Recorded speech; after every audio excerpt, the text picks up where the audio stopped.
Okay, thank you. Thank you రానా.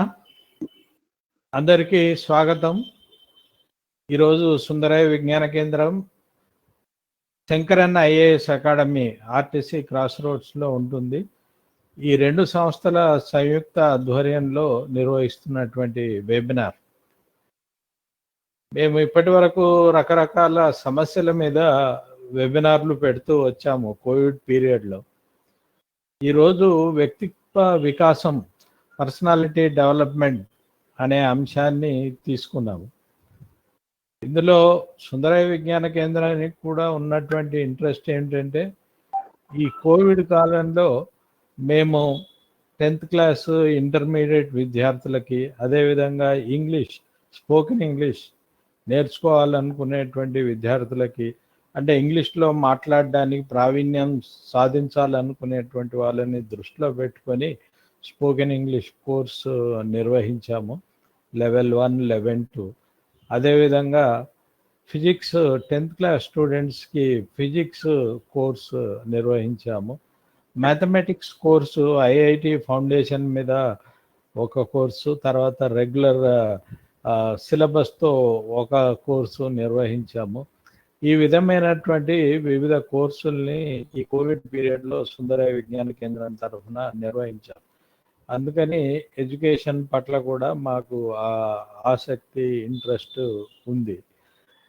వైద్య రంగము ఎట్లాగో ఉంది, దాంట్లో కూడా అనేకమైనటువంటి సేవలు మేము సాధారణ ప్రజానీకానికి, పేదలకు అందిస్తున్నాము.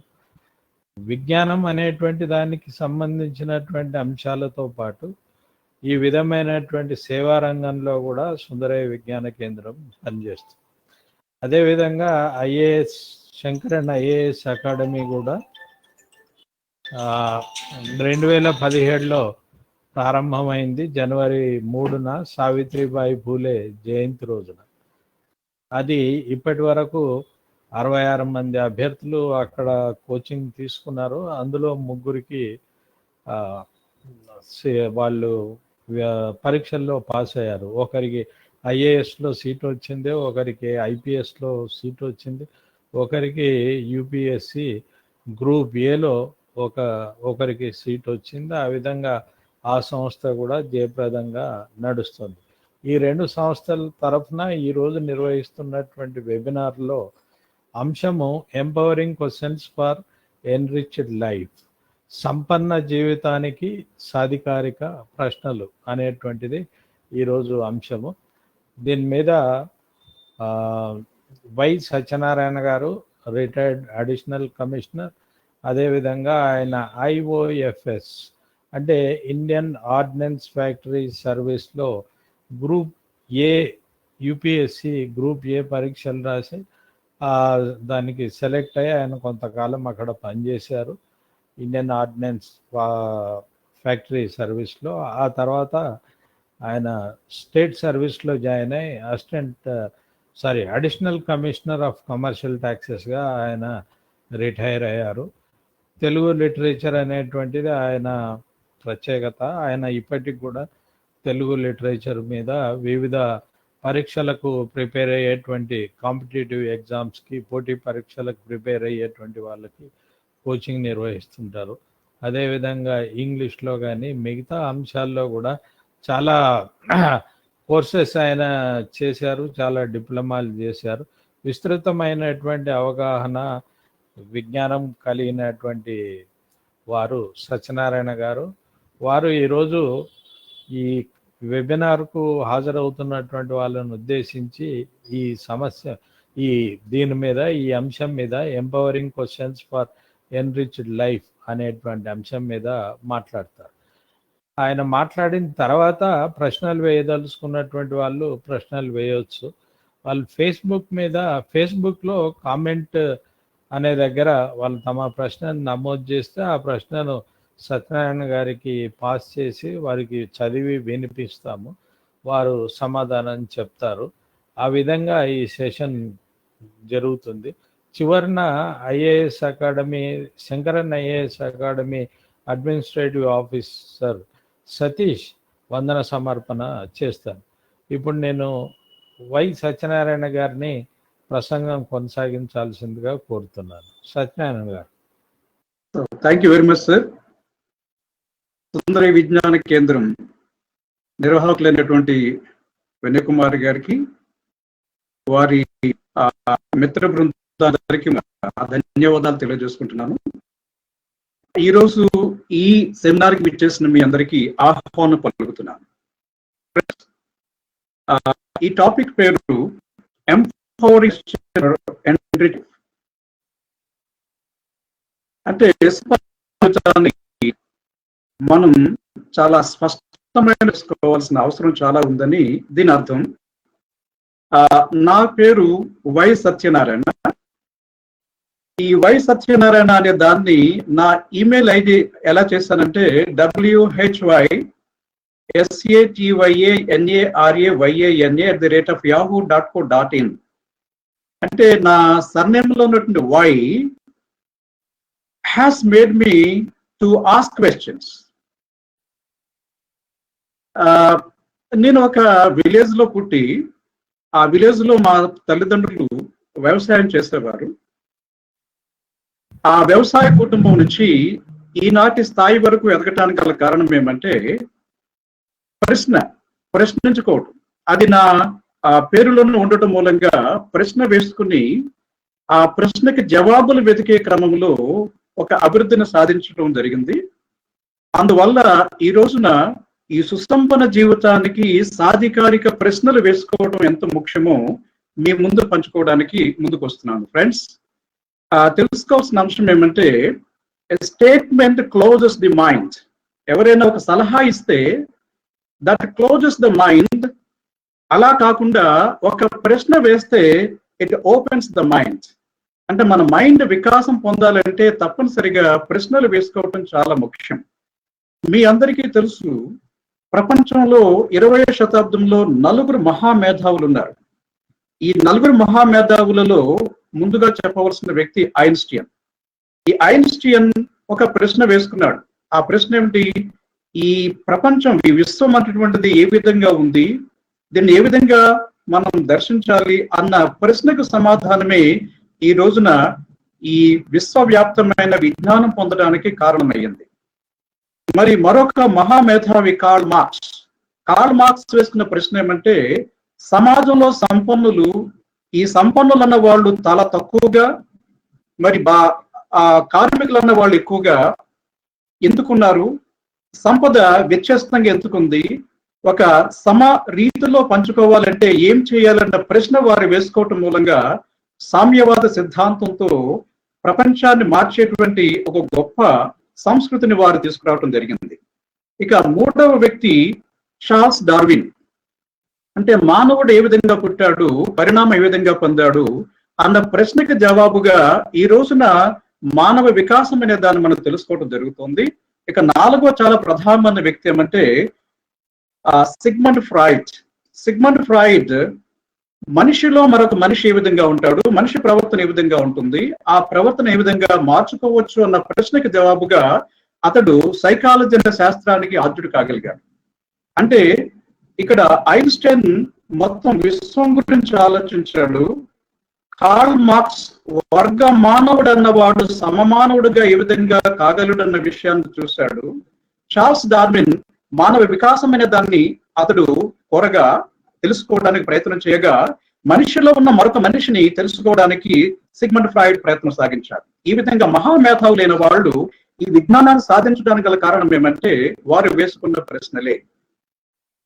ఇంకా మరొక విధంగా చెప్పాలంటే ఈ రోజున ప్రజాస్వామ్య వ్యవస్థని మనము అనుభవించగలుగుతున్నామంటే ఆనాడు చాలా మంది మేధావులు వేసుకున్న ప్రశ్న ఏమంటే, అధికారం అనేది ఒక వ్యక్తి చేతిలో ఉండాలా లేక ప్రజల చేతిలో ఉండాలా? ఆ ప్రశ్నకు సమాధానమే ఈనాటి ప్రజాస్వామ్య వ్యవస్థ. అదే విధంగా సమాజంలో వర్గాలు ఉన్నాయి. ఈ వర్గాలు అనేవి సమభాగంతో ఉండాలి అన్న ఉద్దేశంతో ఒక సుసంపన్న సామాజిక జీవితాన్ని ఏ విధంగా గడపాలో సోషియాలజిస్టులు అన్న వాళ్ళు ప్రశ్న వేసుకునే సమాధానాలు చెప్పారు. అదే విధంగా ఆర్థిక పరంగా శ్రమ దోపిడీ లేకుండా అందరికీ ఎవరి శ్రమ వారికి దక్కేటట్టుగా చేయాలంటే ఏ విధంగా ఉండాలి అన్న ఆర్థిక శాస్త్రానికి ఆర్జులుగా మార్క్స్ లాంటి మహామేధావులు దానికి సొల్యూషన్స్ ఇచ్చారు.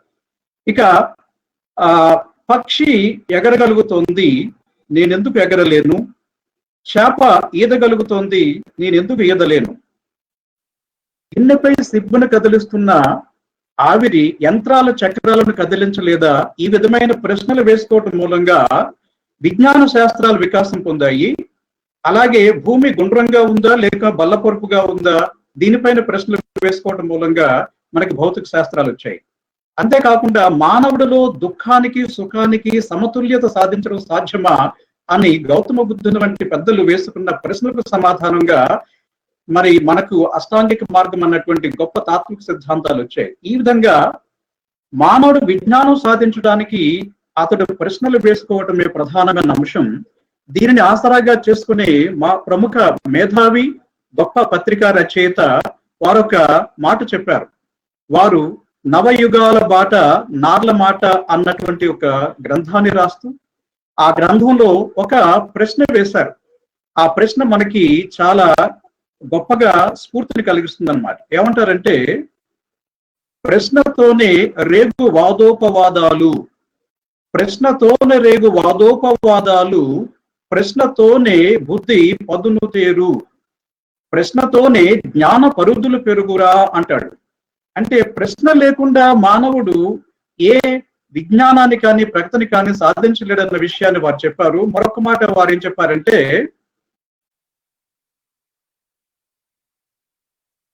ప్రశ్న నుండి పుట్టు పరిణిత జ్ఞానము, ప్రశ్న నుండి పుట్టు పరిణిత జ్ఞానము, ప్రశ్న తోడ పెరుగు ప్రాభవము, ప్రశ్న నుండి పుట్టు పరిణిత జ్ఞానము, ప్రశ్న తోడ పెరుగు ప్రాభవము, ప్రశ్న లేక ప్రగతి ప్రశ్నార్థకమురా అని చెప్పారు ఆయన. అంటే ప్రశ్న లేక ప్రగతి లేదు అన్న విషయాన్ని మనం గుర్తుపెట్టుకున్నట్లయితే, ప్రశ్నించాలి, ప్రశ్నించినప్పుడు సమాధానాలు వస్తాయి. అంటే ask you will get the answer. కాబట్టి ప్రశ్న అనేటువంటిది చాలా ముఖ్యమైనటువంటిది. మరి ఆ ప్రశ్న అనేటువంటిది ఎంత ముఖ్యమో అబ్దుల్ కలాం మనకు ప్రియతమ అధ్యక్షులుగా చేసినటువంటి గొప్ప సైంటిస్ట్ వారు ఏం చెప్తారంటే, one of the very important characteristics of a student is to ask questions, is to question. Let the students ask questions. అంటే ఇక్కడ కేవలం విద్యార్థులే కాదు, ప్రతి మనిషి కూడా తన జీవితం గురించి ఆలోచించుకోవాలి, ఆలోచించుకుని తగిన ప్రశ్నలు వేసుకోవాలి. ఈ ప్రశ్నలు వేసుకోవడం మూలంగా వచ్చే సమాధానాలే మనిషిని ప్రగతి మార్గంలోకి నడిపిస్తుంటాయి. అబ్దుల్ కలాం విధంగానే ప్రపంచ మేనేజ్మెంట్ అంటే ప్రపంచవ్యాప్తంగా ఉండే మేనేజ్మెంట్ సైన్స్ కి ఫాదర్ గా చెప్పదగ్గటువంటి పీటర్ డ్రక్కర్ ఒక చాలా గొప్ప మాట చెప్పారు. ఆయన ఏం చెప్పారంటే, the leader of the past may have been a person who knew how to tell. The leader of the past may have been a person who knew how to tell, but the leader of the future will be a person who knows how to ask. అంటే గతంలో ఉన్నటువంటి నాయకుడు అంతా కూడా ఏం చేయాలో చెప్తుండేవాడు, కానీ భవిష్యత్తులో రాబోయే లీడర్ అతడు ఏమి అడగాలో చెప్తాడు. అంటే ఒకరి కోసం మనం ప్రయత్నం చేయడం కాదు, ఆ వ్యక్తిని ఆ విధంగా తయారు చేయడమే దీనికి ఉన్నటువంటి ముఖ్య ఉద్దేశం. ఒక 600 సంవత్సరాల క్రితం టావో జూ అనేటువంటి ఒక చైనా ఫిలాసఫర్ ఏం చెప్పాడంటే, give him a fish, you feed him for a day. Give him a fish, you feed him for a day. Teach him how to fish, you feed him for a life. అంటే అర్థం ఏమిటి? మనం ప్రశ్నలు వేసి ఆ వ్యక్తిని కార్యశూరుడుగా కార్యకర్తగా తయారు చేయడం అనేటువంటిది చాలా ముఖ్యమైన అంశాన్ని ప్రముఖ మేనేజ్మెంట్ ఎక్స్పర్ట్ పీటర్ డ్రక్కర్ ఇక్కడ చెప్పడం జరుగుతుంది. కాబట్టి ఫ్రెండ్స్, మనం తెలుసుకోవాల్సిన విషయం ఏమంటే ప్రశ్నలు అనే వాటిని మనం వేసుకోవాలి. అయితే ఎటువంటి ప్రశ్నలు వేసుకోవాలి? సాధారణ ప్రశ్నలు కాకుండా మనల్ని మార్చే ప్రశ్నలు, అంటే మనల్ని సుసంపన్నం చేసుకోవడానికి తగ్గటువంటి ప్రశ్నలు వేసుకోవాలి. Not ordinary questions. You have to ask yourself an empowering question that will be more important. అందుకే ఒక ప్రముఖుడు ఏం చెప్పాడంటే, tell me your question, I will tell you who you are. నీ ప్రశ్న ఏమిటో చెప్పు, ప్రశ్న ఆ వ్యక్తి మేధా సంపత్తి. ఫ్రెండ్స్, మనం ప్రశ్న అనే దాన్ని చాలా జాగ్రత్తించుకోవాలి. ఆ ప్రశ్న జాగ్రత్తగా రూపొందించుకుని మనల్ని మనం ప్రశ్నించుకున్నప్పుడు ప్రకృతి మనకి సమాధానం అనే దాన్ని ఇస్తుంది. ఆ విధంగా ప్రశ్న వేసుకోవటం చాలా ముఖ్యం. ప్రముఖ వ్యక్తిత్వ వికాసకుడు ఒక మాట చెప్పారు. Questions you ask yourself, life. Questions you ask yourself. ఏ ప్రశ్నలు అయితే మీరు మిమ్మల్ని వేసుకుంటారో ఆ ప్రశ్నలు మీ జీవితం, ఆ జీవితంలో వచ్చే ఫలితాలు అనే వాటిని నిర్ణయిస్తాయని చెప్పారు.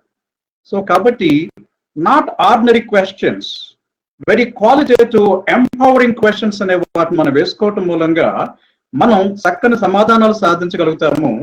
ఆ సమాధానాలు అనే వాటిని పొందగలుగుతాం. లోనే పెన్ ఉంటుంది కాబట్టి ప్రశ్నలు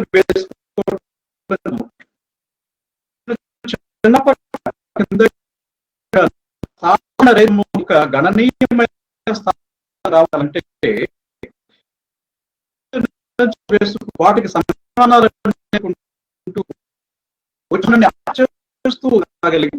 నేను నా జీవితంలో ఉన్నటువంటి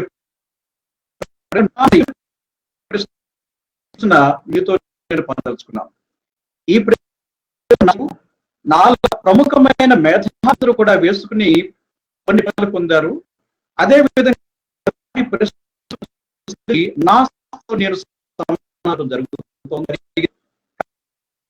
8 రకాల ప్రశ్న జీవితానికి మార్గదర్శకం వస్తాయి.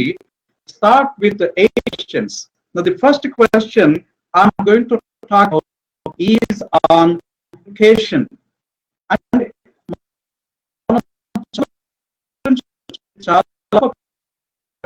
we must talk about on education. The first question on education is, ఏ ప్రశ్న తీసుకున్నానంటే, should I go word of the urge of my heart? I repeat this question. Should I go by the word of the street? ఇది చేయడం మూలంగా భవిష్యత్తు చెప్పిన ఆ మాటతో లేక మీ స్పందన ద్వారా చెట్టును తీర్చుకోవడానికి అనే దానికి మీరు సాక్ష్యమైన ప్రశ్న ఎందుకు? ఈ ప్రశ్న మనకు వచ్చేటువంటి సమాధానం చాలా ముఖ్యమైనది. ఎవరినో సంతృప్తి పరచడానికి కాక మరచుకోవడానికి మనం ప్రయత్నం సాగించాలి. అటువంటి ప్రశ్న అబ్దుల్ కలాం గారు వేసుకోమని మనకు చెప్పారు. అబ్దుల్ కలాం ఏం చెప్పారు ఒకసారి చూడండి. ఆయన ఏం చెప్పారంటే, you want to be you are everybody else. You want to be you are everybody else అనే ప్రశ్న వేసుకోమని డాక్టర్ అబ్దుల్ కలాం గారు చెప్పారు. అంటే అర్థం ఏమంటే, మీరు మీరుగా ఉండాలనుకుంటున్నారా, లేక ఇతరులు మీరు ఎలా ఉండాలని అనుకుంటున్నారో ఆ విధంగా ఉండడానికి ప్రయత్నం చేస్తారా అన్న ప్రశ్న చాలా లోతైన ప్రశ్న. దీనికి చక్కని సమాధానాన్ని ఎవరైతే రాబట్టుకోగలుగుతారో జీవితంలో సుసంపన్న విద్యని అభ్యసించడానికి అవకాశం ఉంటుంది. So friends, this is a very very crucial question we have to ask ourselves. ఇక్కడ తెలుసుకోవాల్సిన మరొక అంశం ఏమంటే, ప్రముఖ మేధావి ఐన్స్టీన్ చెప్పిన మాట కూడా ఇక్కడ మనం పరిగణించాలి. ఐన్స్టీన్ ఏం చెప్పారంటే,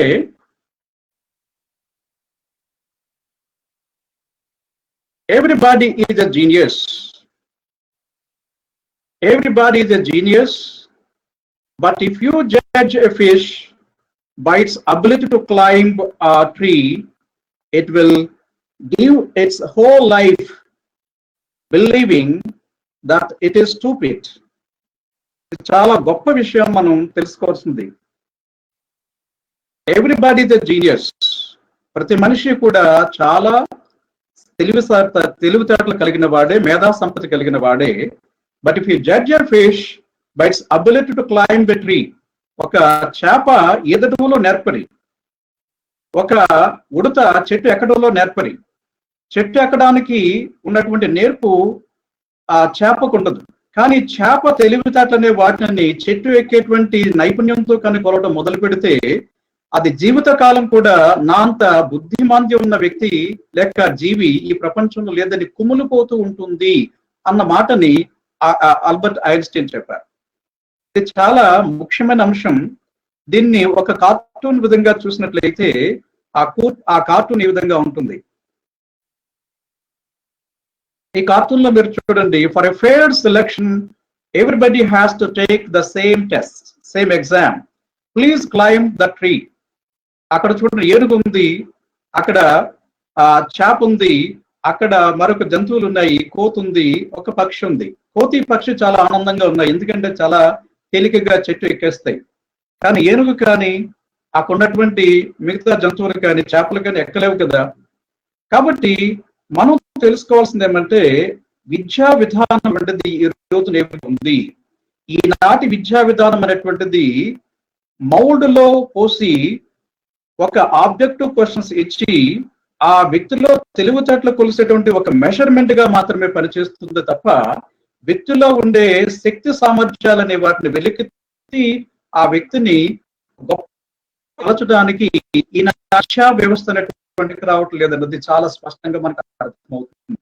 ఆర్యన్ఫర్డ్ అనేటువంటి సినిమా మనం చూసేటప్పుడు ఒక ఎంత తెలివితేటలు ఉన్నప్పుడు కూడా ఒక వ్యక్తిని కొన్ని ప్రమాణాలతో కొలచి ఆ వ్యక్తికి తెలివితేటలు ఉన్నాయని అక్కడ ఆ విద్యాలయాలలో సీట్లు ఇవ్వటం కానీ లేక ఉద్యోగాలు ఇవ్వటం కానీ ఈనాడు వ్యవస్థ. మరి వ్యక్తిలో ఉండేటువంటి తెలివితేటలు కొలవడం అనేటువంటిది నిజమైన విద్య అన్న అంశాన్ని మనం తెలుసుకోవడం చాలా ముఖ్యమైన విషయం. అది దానిని ప్రముఖ సైకాలజిస్ట్ విలియం జేమ్స్ ఒక చక్కని మాట ద్వారా చెప్పారు. విలియం జేమ్స్ అనే ఒక సైకాలజిస్ట్ వారు ఏం చెప్పారంటే,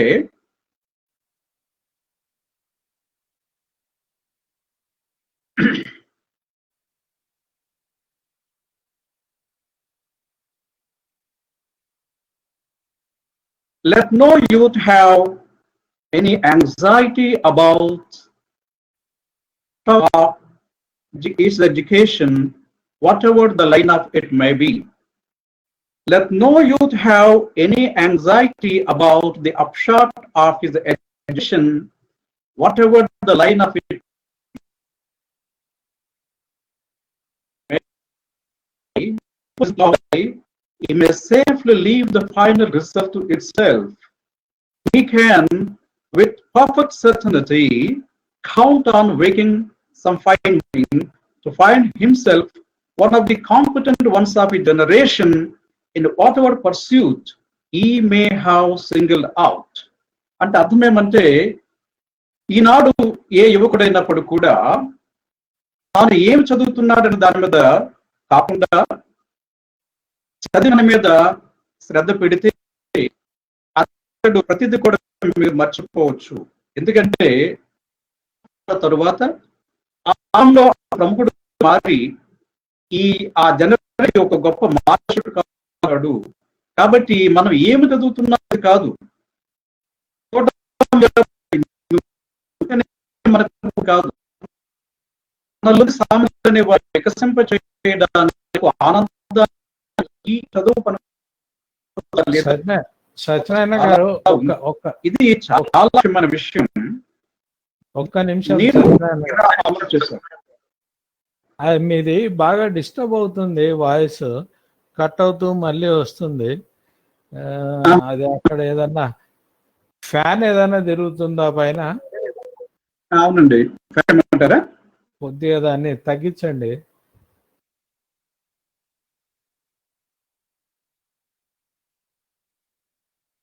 రైట్ సార్. చూద్దాము.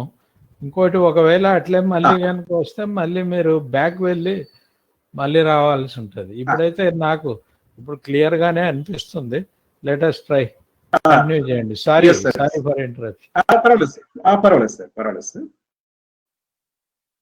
సో మన చదువు అనేటువంటిది మన హృదయానికి నచ్చిన చదువుని ఎన్నుకోవటం చాలా ముఖ్యమైన విషయాన్ని ఇక్కడ విలియం జేమ్స్ చెప్పాడు. ఈ విషయం నేను బీకామ్ చదువుతున్నప్పుడు నేను గమనించాను. నేను బీకామ్ చేశాను. బీకామ్ చేయడానికి గల కారణం ఏమంటే ఆ రోజుల్లో బీకామ్ అయిన వెంటనే ఉద్యోగాలు వస్తాయన్నటువంటి గొప్ప నమ్మకం ఉండేది. కాబట్టి చాలా మంది ప్రోత్సహించినటువంటిది ఏమంటే బీకామ్ చేయండి, ఉద్యోగాలు వస్తాయని. సో ఆ విధంగా నేను బీకామ్ జాయిన్ అయిన తర్వాత ఈ బీకామ్ లో నేను గమనించింది ఏమంటే ఆ దానికి నాకుండే ఆసక్తికి ఒక వైరుధ్యత కనపడ్డది. కాబట్టి this is not my cup of tea.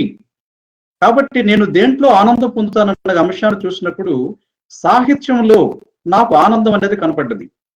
కాబట్టి నేను బీకామ్ చేస్తున్న సందర్భంలోనే ఒక నిర్ణయం తీసుకున్నాను. ఏమంటే ఈ బీకామ్ అయిన తరువాత నేను సాహిత్యాన్ని తీసుకోవాలి, లిటరేచర్ చేయాలి.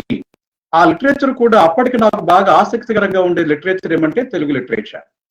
కాబట్టి నేను ఇంగ్లీష్ మీడియంలో ఉన్నాను, కానీ ఒక్కసారిగా తెలుగు సాహిత్యానికి రావాలంటే కొంత క్లిష్టమైన సంవత్సరం నేను తెలుగు సాహిత్యం బీకామ్ అయిపోయిన తర్వాత తెలుగు సాహిత్యాన్ని చాలా పండితుల దగ్గర లైబ్రరీస్ లో కూడా చదువుకుని ఆ తర్వాత యూనివర్సిటీకి వెళ్ళి అక్కడ యూనివర్సిటీలో ఎంఏ లిటరేచర్ చేశాను. అలా చేయడం మూలంగా వచ్చే అడ్వాంటేజ్ ఏమంటే నేను ఏ రోజు కూడా చదువుతున్నాననేటువంటి భావన లేదు. ఒక క్రీడలాగా, ఒక ఆటలాగా సాగిపోయింది అనమాట. ఆ రోజుల్లో నేను ఎక్కువగా ప్రొఫెసర్స్ తో నేను మాట్లాడుతుండేవాడిని. ప్రొఫెసర్స్ కూడా నాకు గొప్ప విలువ ఇస్తుండేవారు. ఎందుకంటే వారు వేసే ప్రశ్నలకు సమాధానం చెప్పేటువంటి వ్యక్తిని నేను క్లాస్ లో కనపడేవాడిని. కాబట్టి I never felt it is a schooling or maybe education. It is like a play, just like a play. 2 సంవత్సరాలు చాలా ఆనందంగా గడిచిపోయింది. ఎగ్జామ్స్ లో I got the university first. అంటే యూనివర్సిటీ ఫస్ట్ రావడం గల కారణం ఏమంటే నేను చదువుగా కాకుండా చదువుని ఒక ఆటగా తీసుకుని అందులో ఆనందం పొందగలిగాను. కాబట్టి నేను ఎక్కువ మార్కులు తెచ్చుకుని యూనివర్సిటీ టాపర్ గా నిలవడానికి అవకాశం ఏర్పడింది. సో ఫ్రెండ్స్, ఈ సందర్భంగా మనం తెలుసుకోవాల్సినటువంటి మరొక మాట ఏమంటే ఐన్స్టీన్ ఒక మాట చెప్పారు.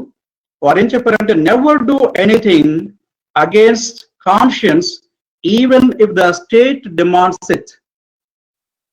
Never do anything against conscience even if the state demands it. అంటే అర్థం ఏమిటి? ఏది కూడా మనకు వ్యతిరేకంగా ఉండే దాన్ని చేయకూడదు, అది స్టేట్ డిమాండ్ చేసినప్పటికీ కూడా అని చెప్పారు. కానీ సాధారణంగా తల్లిదండ్రులు ఏం చేస్తారంటే వారికి తీరని కోరికగా ఉండేటువంటి లేక వాళ్ళకి రానటువంటి ఒక సబ్జెక్ట్, ఎప్పుడో డాక్టర్ మెడిసిన్ చేయాలనో లేక ఇంజనీరింగ్ చేయాలనో అభిలాష ఉండొచ్చు. అది రానప్పుడు దానిని తమ పిల్లల ద్వారా తీర్చుకోవాలన్న ఉద్దేశంతో లేక మార్కెట్లో చాలా వేగంగా ఉద్యోగం వస్తున్న ఉద్దేశంతో వాళ్ళ మీద రుద్దుతూ ఉంటారు. అలా రుద్దేటప్పుడు మరి విద్యార్థి చేయాల్సిన మా పని ఏమిటి? ఇది చాలా ముఖ్యమైనది అనమాట. సో ప్రతి విద్యార్థికి కూడా నేను చెప్పే ఒక మాట ఏమంటే never ever listen to the word of anybody else even if they are parents. ఎందుకోసం అంటే మీ జీవితం మీది, మీ జీవితాన్ని తీర్చిదిద్దుకునేటువంటి వారు మీరు, ఆ జీవితంలో కష్ట నష్టాలని వాటిని అనుభవించేది మీరు. కాబట్టి ఎక్కడ మీకు ఆనందం కలుగుతుందో ఆ సబ్జెక్ట్ ని ఎన్నుకుంటే మరి విలియం జేమ్స్ అన్నట్టుగా మీరు మీ జీవితంలో ఒక కాలం వచ్చేసరికి ఒక గొప్ప ఎక్స్పర్ట్ అవడానికి అవకాశం ఉంటుంది. Then you feel happy. అంటే మనం చేసే పనిలో ఎప్పుడు కూడా హార్డ్ వర్క్ అనేది ఉండకూడదు. హార్డ్ వర్క్, హృదయంతో చేసే పనిగా ఉండాలి.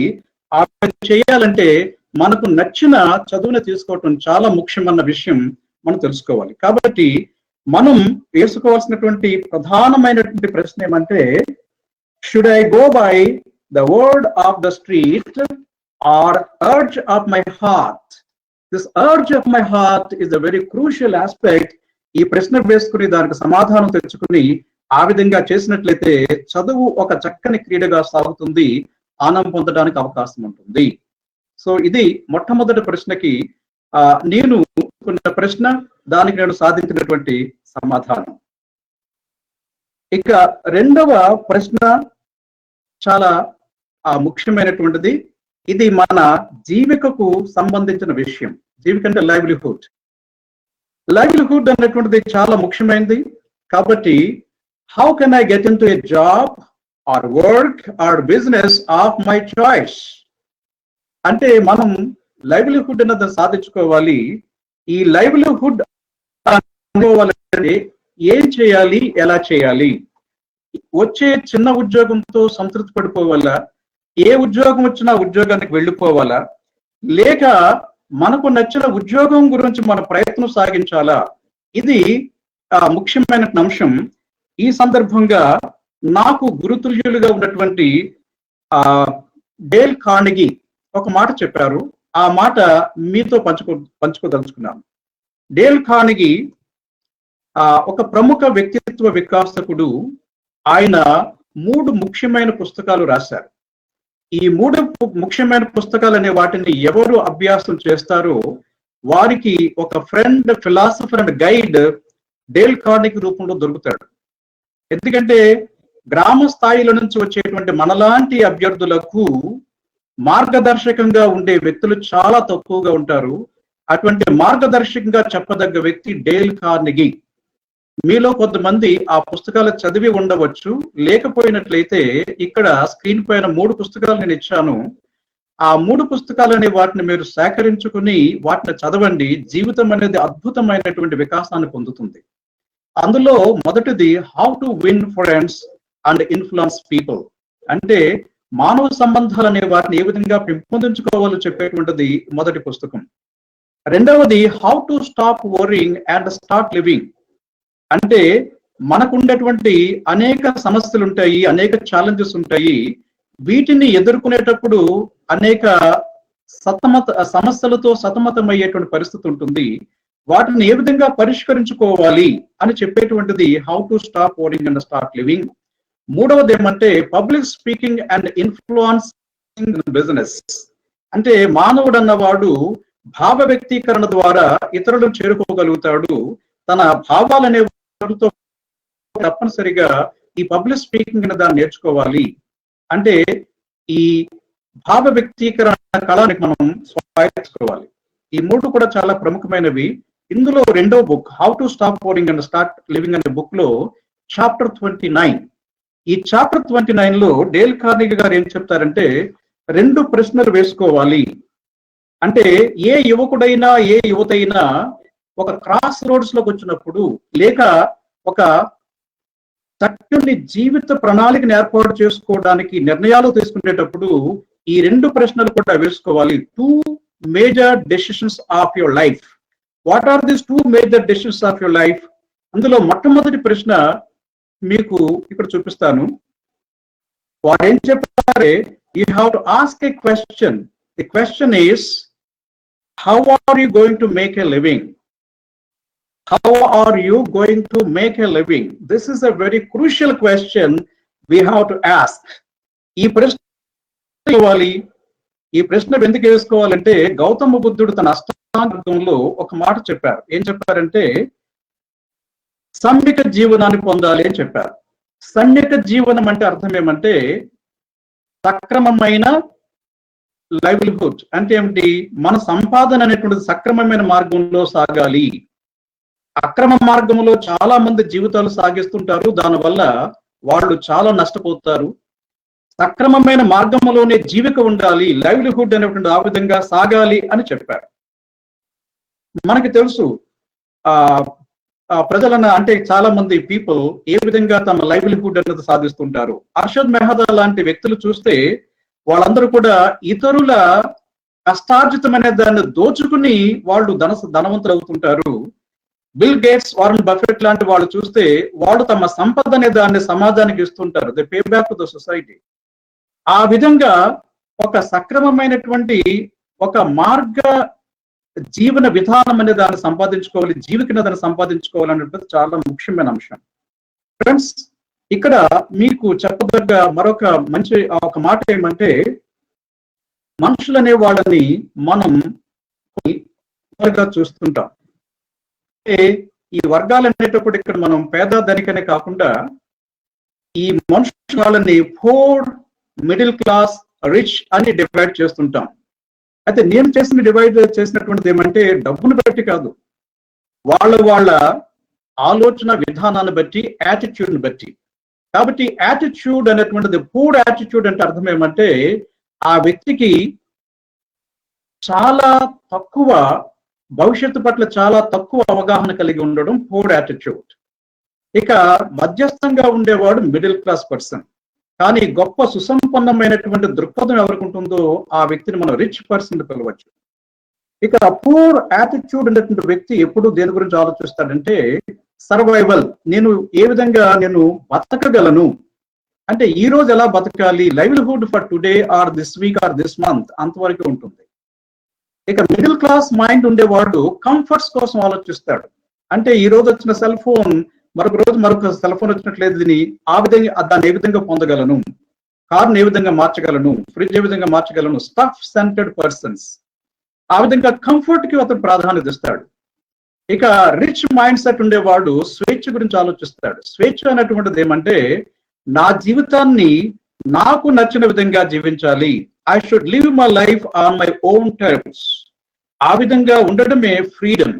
ఆ ఫ్రీడమ్ అనేది ఏ విధంగా సాధించుకోవాలి అని రిచ్ మైండ్ సెట్ ఉన్నవాడు ఆలోచిస్తాడు. పూర్ మైండ్ సెట్ ఉన్నవాడు దే టాక్ అబౌట్ పీపుల్, అంటే గాసిప్, సోషల్ మీడియాలో లేక టీవీల్లో వచ్చేటువంటి హత్యల గురించి, లేక ఈ డ్రగ్ విషయాల గురించి, లేక సెక్స్ ఆస్పెక్ట్స్ గురించి, వీటి గురించి మాట్లాడుతుంటాడు. మిడిల్ క్లాస్ మైండ్ సెట్ ఉన్నవాడు థింగ్స్ గురించి మాట్లాడతాడు, వస్తువుల గురించి మాట్లాడుతుంటాడు. ఇక రిచ్ మైండ్ సెట్ ఉన్నవాడు భావాల గురించి మాట్లాడతాడు, ఐడియాస్ గురించి మాట్లాడతాడు. ఇక పూర్ మైండ్ సెట్ ఉన్నవాడు ఎప్పుడు కూడా సే వాట్ హ్యాపెండ్, అతడు ఏం జరిగిపోయిందో దాని గురించి మాట్లాడుతుంటాడు. మిడిల్ క్లాస్ మైండ్ సెట్ ఉన్నవాడు వాచ్ థింగ్స్ హ్యాపెన్, జరిగే వాటిని చూస్తూ ఉంటాడు, వాడేమి చేయడు. ఇక రిచ్ మైండ్ సెట్ ఉన్నవాడు మేక్ థింగ్స్ హ్యాపెన్, అంటే ఏమిటి, ఏమి జరగాలో అది జరిపించగలుగుతాడు. ప్రపంచంలో మనకి రెండు రకాల వ్యక్తులు ఉంటారు, history readers and history makers. అంటే చరిత్ర చదువుకున్న వాళ్ళు కొద్దిమంది, చరిత్రను సృష్టించే వాళ్ళు కొద్దిమంది. ఇలా చరిత్రను సృష్టించాలంటే అది రిచ్ మైండ్ సెట్ ఉంటే మాత్రమే సాధ్యమవుతుంది. ఇక వాళ్ళ ఆలోచన విధానం ఎలాగుంటుందంటే పూర్ మైండ్ సెట్ ఉన్న వాళ్ళందరూ కూడా షార్ట్ టర్మ్ మెమరీ, అంటే షార్ట్ టర్మ్ థింకింగ్ ఉంటుంది వాళ్ళకి. అంటే వాళ్ళు ఈ వారాన్ని, ఈ నెలని మించి వాళ్ళు ఆలోచించలేరు. కానీ మిడ్ టర్మ్ ఆలోచన ఉండే వాళ్ళు ఒక ఏడాది లేక 3 సంవత్సరాల వరకు ఆలోచిస్తారు. ఇక రిచ్ మైండ్ సెట్ ఉండే వాళ్ళందరూ కూడా లాంగ్ టర్మ్ పర్స్పెక్టివ్ కలిగి ఉంటారు. అంటే 10 ఏళ్ల తర్వాత నా జీవితం ఎలాగుండాలి, 20 ఏళ్ల తర్వాత నా జీవితం ఏ విధంగా ఉండాలి, ఈ విధమైన ఆలోచన విధానాన్ని కలిగి ఉండడమే రిచ్ మైండ్ సెట్. ఈ రిచ్ మైండ్ సెట్ ఉండేవారు 3 లక్షణాలు సంతరించుకుంటారు. ఈ 3 లక్షణాలు కూడా చాలా ముఖ్యమైన లక్షణాలు. ఈ 3 లక్షణాలు ఏమంటే పేషెన్స్, అంటే ఏది సాధించాలన్నా మనకి క్షమాభావన కావాలి, వెయిట్ చేయగలిగిన శక్తి కలిగి ఉండాలి. అంటే పేషెన్స్ అనేటువంటిది నిరీక్షణ. ఏది కూడా ఈ రోజు విత్తనం వేస్తే రేపు పొద్దున మొక్క వచ్చి పండు ఇచ్చేటువంటి అవకాశం లేదు. It has a sequential process. కాబట్టి పేషెన్స్ అనేటువంటిది చాలా ముఖ్యమైన లక్షణం. రెండవ అంశం ఏమంటే delay in gratification. Delay in gratification అంటే మనం కోరికలు అనే వాటిని వాయిదా వేసుకోవటం. అంటే ఒక కోరిక కలిగిన వెంటనే దాన్ని తీర్చుకోవాలనే దుగ్ధ కాకుండా ఆ కోరికలు అనే వాటిని పోస్ట్ పోన్ చేసుకోగలిగినటువంటి శక్తి కలిగి ఉన్నట్లయితే దానిని డిలే ఇన్ గ్రాటిఫికేషన్ అని పిలుస్తారు. ఇక మూడో అంశం ఏమంటే వాల్యూ ఫ్రీడమ్ ఓవర్ కంఫర్ట్. అంటే ఒక కంఫర్ట్ జోన్ లో ఉండే జీవితం కన్నా స్వేచ్ఛను పొందడానికి అతడు విలువలిస్తాడు. అంటే స్వేచ్ఛతో కూడిన జీవితమే అతడికి కావాలి, కానీ ఏదో కంఫర్ట్స్ ఉన్నాయి కదా అని స్వేచ్ఛ లేని జీవితంలో అతడు ఉండడానికి ఇష్టపడడు. కాబట్టి లాంగ్ టర్మ్ థింకింగ్ ఉండే వారందరూ కూడా ఈ పేషెన్స్ అలాగే delay in gratification, value freedom over comfort, ఈ 3 లక్షణాలు అనే వాటిని సంతరించుకోవాలి. అలా సంతరించుకున్నటువంటి వ్యక్తులు మాత్రమే ఉన్నత విద్యలోనూ ఉన్నత ఉద్యోగాలను కూడా రాణించగలుగుతారని బాబాసాహెబ్ అంబేద్కర్ చెప్పారు. ఆయన ఆ ప్రజలను ఉద్దేశించి ముఖ్యంగా షెడ్యూల్ కాస్ట్ పీపుల్ గురించి చెప్తూ వారు చెప్పిన మాట, అది కేవలం షెడ్యూల్ కాస్ట్ పీపుల్కే కాదు, that applies to all people. వారు ఏం చెప్పారంటే higher education and higher employment, higher education and higher employment is the only way for the regeneration of scheduled castes. ఈ రీజనరేషన్ ఆఫ్ షెడ్యూల్ కాస్ట్ అనేటువంటిది అన్ని వర్గాలకు కూడా చెందేటువంటి వర్తించే మాట. కాబట్టి మనం ఉన్నతమైన ఉద్యోగాలు పొందాలంటే ఉన్నత విద్యకి అలాగే ఉన్నత ఉద్యోగాలకి వెళ్లాల్సి ఉంటుంది. ఇది మనం దృష్టిలో పెట్టుకోవడం చాలా ముఖ్యం. ఇది ఆలోచించే చాలా మంది విద్యార్థులు డిగ్రీ అయిన తర్వాత సివిల్ సర్వీసెస్ కోసమని ఆలోచిస్తుంటారు. ఎందుకు ఆలోచించాలి సివిల్ సర్వీసెస్ గురించి, లేక గ్రూప్ 1 సర్వీసెస్ గురించి, లేక ఆ సమతుల్యమైన ఉద్యోగాల గురించి ఆలోచించుకోవడం అనేది చాలా ముఖ్యం. ఎందుకు ఆలోచించాలంటే జీవితంలో 2 ప్రధానమైన అంశాలు ఉన్నాయి. వీటిని ఒక క్షణం మీతో పంచుకుంటాను. ఇదేమంటే ప్రతి మనిషికి కూడా కొన్ని ఉద్దేశాలు ఉంటాయి, వాటిని సాధించుకోవాలని ప్రయత్నిస్తుంటాడు, దాని పర్పస్ అంటాం. అయితే ఈ పర్పస్ అంటే దాన్ని సాధించుకోవాలంటే అతనికి కావాల్సినటువంటిది ఏమిటి? ఒక ప్లాట్ఫామ్ కావాలి, ఒక వేదిక కావాలి. మనలో ఉండేటువంటి ఉద్దేశాలనే వాటిని సాధించుకోవాలంటే ఒక వేదిక కావాలి. ఆ వేదిక లేకుండా మనం ఆ ఉద్దేశం మీద సాధలేము. చూడాల్సినటువంటిది ఏమంటే ఉందనుకుందాం. అంటే చాలా మందికి ఓకే ఈ చిన్నది ఈ ఉద్యోగం ఉంటే చాలులే, లేక ఇంతగా ఉంటే సరిపోతుందిలే అని అనుకుంటారు. అలా ఉండే వ్యక్తి మొదటి రకం వ్యక్తి జీవితంలో ఏ సాధించలేడు. రెండవ రకం వ్యక్తి ఏమంటే అతడికి పర్పస్ చాలా తక్కువగా ఉంటుంది, కానీ అతడికి మంచి ప్లాట్ఫామ్ అన్నమాట. ఈ దొరికే వ్యక్తి ఏం చేస్తాడే తన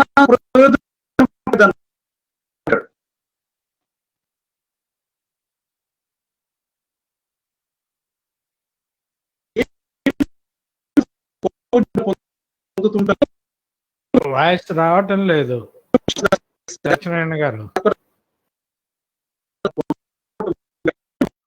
వాయిస్ బాగా కట్ అవుతుంది, వాయిస్ రావట్లేదు. ఇప్పుడు బాగుంది. అంటే మీరు వెనక్కి ఎందుకో డిస్టర్బ్ అవుతుంది, మధ్యలో కట్ అవుతూ వస్తుంది కొద్దిగా. ఇప్పుడు కొంచెం ముందు బాగా కనిపిస్తుంది సార్. అంటే మధ్యలో డిస్టర్బెన్స్ వస్తుంటుంది. చూద్దాం మరి, ఇట్లా ట్రై చేయండి. మీకు హెడ్ ఫోన్ ఏమన్నా హెడ్ ఫోన్ ఏమన్నా ఉందా? హెడ్ ఫోన్స్ ఉన్నాయి సార్. మరి దానికి వస్తుందా? అది ఒకటి చూడాలి. ట్రై చేసి చెప్తాను సార్. జస్ట్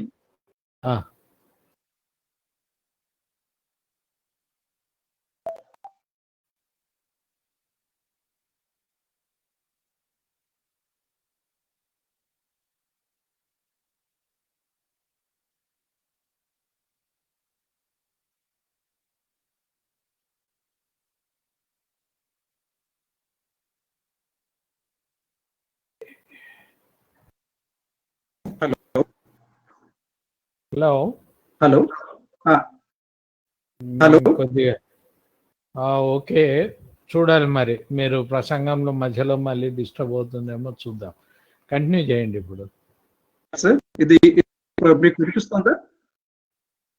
మళ్ళీ వినిపిస్తుంది కానీ మధ్యలో బ్రేక్ వస్తుంది. దీంతో కూడా మీరు కంప్యూటర్ మీద ఉన్నారా లేకపోతే దీంట్లో ఉన్నారా, మన మొబైల్లో ఉన్నారా?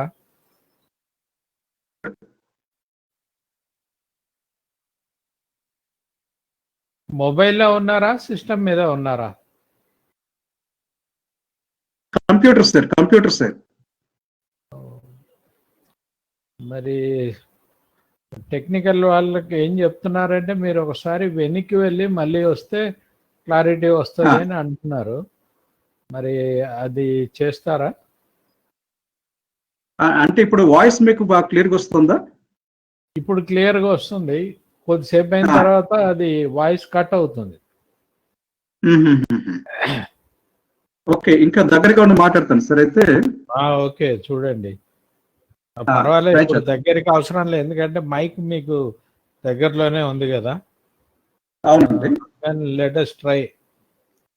రైట్. ఓకేనండి, right. Sorry. Okay sir, right sir. చాలా మందికి చాలా ప్రముఖ అంటే ఉద్దేశం చాలా బాగుంటుంది, కానీ వాళ్ళ ప్లాట్ఫామ్ అనేటువంటిది తక్కువగా ఉండడం మూలంగా మొదటి కేటగిరీ వాళ్ళు ఏమీ సాధించలేరు. రెండో కేటగిరీలో ఉండే వాళ్ళకి ఉద్దేశం అనేది చాలా తక్కువగా ఉంటుంది, కానీ వాళ్ళ ప్లాట్ఫామ్ చాలా పెద్దగా ఉంటుంది, కానీ వాళ్ళు కూడా సాధించింది ఏమి ఉండదు. ఎందుకంటే చేయడానికి అవకాశం ఉన్నప్పుడు కూడా వారు చేయరు. ఇక మూడో కేటగిరీ ఆఫ్ పీపుల్కి ఏమంటే లో ప్లాట్ఫామ్ ఉంటుంది, బట్ వాళ్ళు చేయాలని చాలా ఉద్దేశాలు ఉంటాయి వారికి, కానీ ప్లాట్ఫామ్ చిన్నగా ఉండడం మూలంగా వాళ్ళు చేయడానికి కూడా అవకాశాలు ఉండవు. ఇక నాలుగో కేటగిరీ వారు ఏమంటే వాళ్ళకి పర్పస్ చాలా పెద్దగా ఉంటుంది, వాళ్ళ ప్లాట్ఫామ్ కూడా చాలా ఎక్కువగా ఉంటుంది, వాళ్ళే సాధించగలుగుతారు. ఉదాహరణకి ఎస్ఆర్ శంకరన్ గారి గురించి మన వినయ్ కుమార్ గారు చెప్పారు. ఈ ఎస్ఆర్ శంకరన్ ఒక ఐఏఎస్ ఆఫీసర్ గా సమాజంలో ఎంత చేయగలిగటానికి అవకాశం ఉంటుందో అంతా చేయగలిగారు. అంటే అర్థం ఏమంటే మనకి ప్లాట్ఫామ్ కావాలి, మనకి ఒక ప్రముఖమైన ఉద్దేశం ఉండాలి. ఈ రెండు ఉన్నప్పుడు మాత్రమే మనం సాధించగలుగుతాము. కాబట్టి మనం సాధించాలనుకున్నటువంటి ఆ ఉద్యోగం అనేటువంటిది చాలా ఉన్నతమైన ఉద్యోగం అయినప్పుడు మాత్రమే అది సాధ్యమవుతుంది. కాబట్టి దానికోసం ప్రయత్నం సాగించడం చాలా ముఖ్యమైన విషయం. ఇక్కడ మరొక గొప్ప సైకాలజిస్ట్ ఎడ్నా కెర్ చెప్పిన మాట ఏమంటే, the greatest tragedy I know of is that so many young people never discover what they really want to do. So many young people never discover what they really want to do. I think no one else is so much to be pitied as a person who gets nothing at all out of his work but his pay. అంటే మనం చేసే పనికి కేవలం ఒక salary వస్తే దానివల్ల అతడు ఏమీ ఆనందం పొందలేడు. మనకేం కావాల్సి ఉంటుంది? ఆ పని చేయటం మూలంగా ఆనందం కావాలి. That is very very important. అటువంటి ఆనందం వచ్చేటువంటి ఉద్యోగాన్ని పొందటం అనేది మనం చేయవలసినటువంటి అంశము. So friends, this is very crucial aspect we must always keep in mind. ఏదో ఒక ఉద్యోగం వస్తే ఆ ఉద్యోగంతో సంతృప్తి పడిపోవాలని మనం అనుకోకూడదు. నా జీవితంలో చెప్పినట్టు జరిగిన సంఘటన మీకు చెప్పదలుచుకున్నాను. నేను సివిల్ సర్వీసెస్కి వెళ్ళాలనే ఉద్దేశంతో ప్రిపేర్ అయిన తర్వాత in my first attempt I got in to IOFS, Indian ordnance factory services. ఇది డిఫెన్స్ లో చాలా ప్రముఖమైనటువంటి సర్వీస్. ఆ సర్వీస్కి వెళ్ళిన తర్వాత నేను అక్కడ ఒక 2.5 years అంటే 2.5 సంవత్సరాలు ఉన్నాను. ఈ 2.5 సంవత్సరాల్లో నేను గమనించినటువంటిది ఏమంటే ఆ సర్వీస్ ఉన్నటువంటి కల్చర్ నాకుండేటువంటి స్వభావానికి నప్పదు. ఇక లైఫ్ అంతా అక్కడే ఉన్నట్లయితే జీవితం అంతా కూడా తిట్టుకుంటూ ఉండాల్సిన ప్రమాదం ఉంటుంది. అందువల్ల my productivity will not be very high. అందుకే నేను ఆలోచన చేయమంటే ఉద్యోగం మారడం చాలా చాలా ముఖ్యమని తలచిన తర్వాత గ్రూప్ 1కి రాసి గ్రూప్ 1లో మళ్ళా నేను కమర్షియల్ ట్యాక్స్ ఆఫీసర్ గా స్థానం వచ్చిన తర్వాత I decided between this 2 posts. నేను ఉన్నతంగా ఉండేటువంటి IOFS లో ఉండాలా, కాస్త చిన్నగా ఉండేటువంటి కమర్షియల్ ట్యాక్స్ ఆఫీసర్ గా ఉండాలా అని ఆలోచించి, ఇది సమాజంలో కాస్త దానికన్నా చిన్నదైనప్పుడు కూడా I chose commercial tax officer because it gives me happiness. ఎందుకంటే నేను చేసేటువంటి ప్రతి పని కూడా ఒక కాంక్రీట్ వేలో రిజల్ట్ రావడానికి ఇక్కడ అవకాశం ఉంటుంది. కాబట్టి ఐ జాయిన్డ్ సివిల్ సర్వీస్ నుంచి నేను గ్రూప్ 1 సర్వీస్ కి వచ్చి గ్రూప్ 1 సర్వీస్ లో ఇక్కడ దాదాపుగా 29.5 years సర్వీస్ జరిగింది. అంటే ఉన్నత స్థానంలో హైయెస్ట్ ఇక్కడ రిటైర్ అయ్యాయి.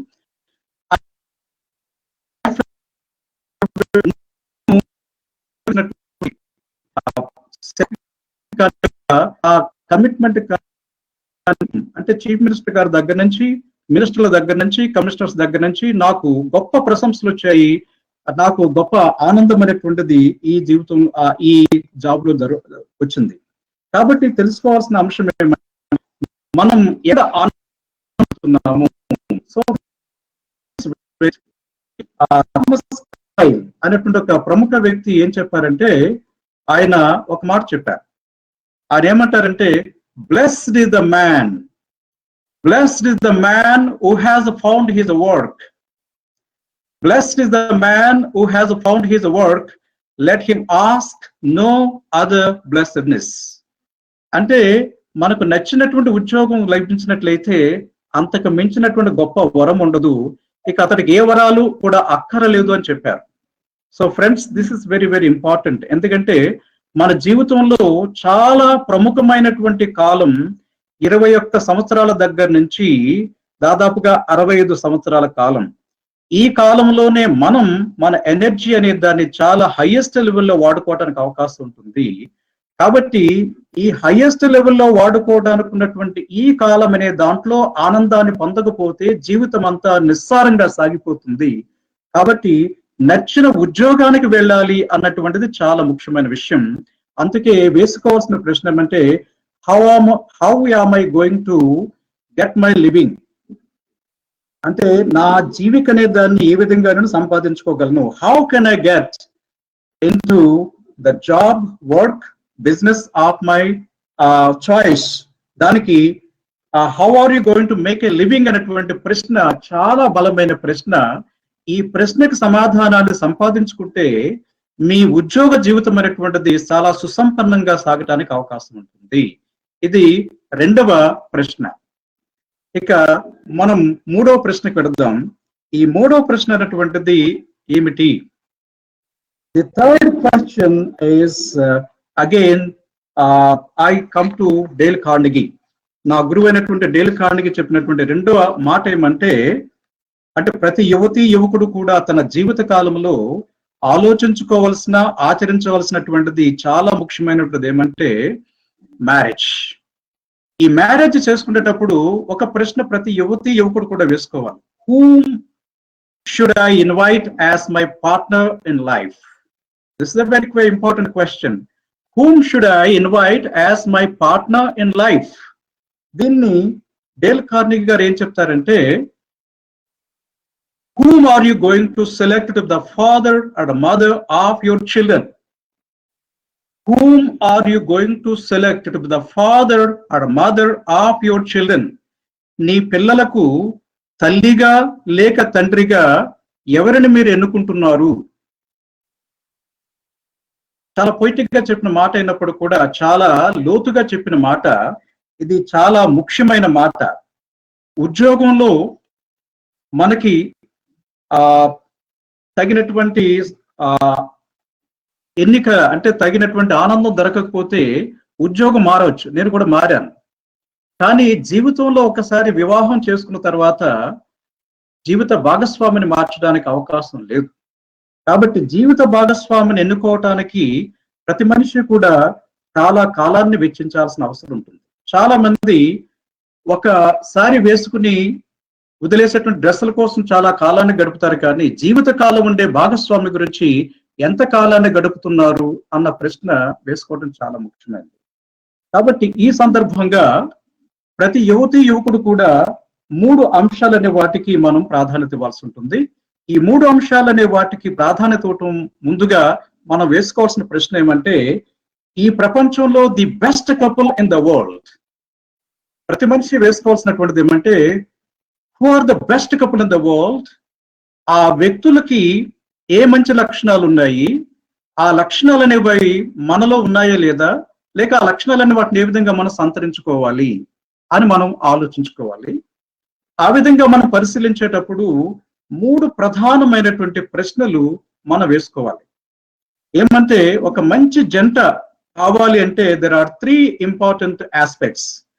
ఒకటేమంటే ఇంటెలెక్చువల్ కంపాటబిలిటీ నాకు ఉన్నదా లేదా, అంటే వచ్చే వ్యక్తితో ఇంటెలెక్చువల్ కంపాటబిలిటీ అంటే మేధోపరమైన సంయోజిత ఉందా లేదా అన్న ప్రశ్న వేసుకోవడం చాలా ముఖ్యం.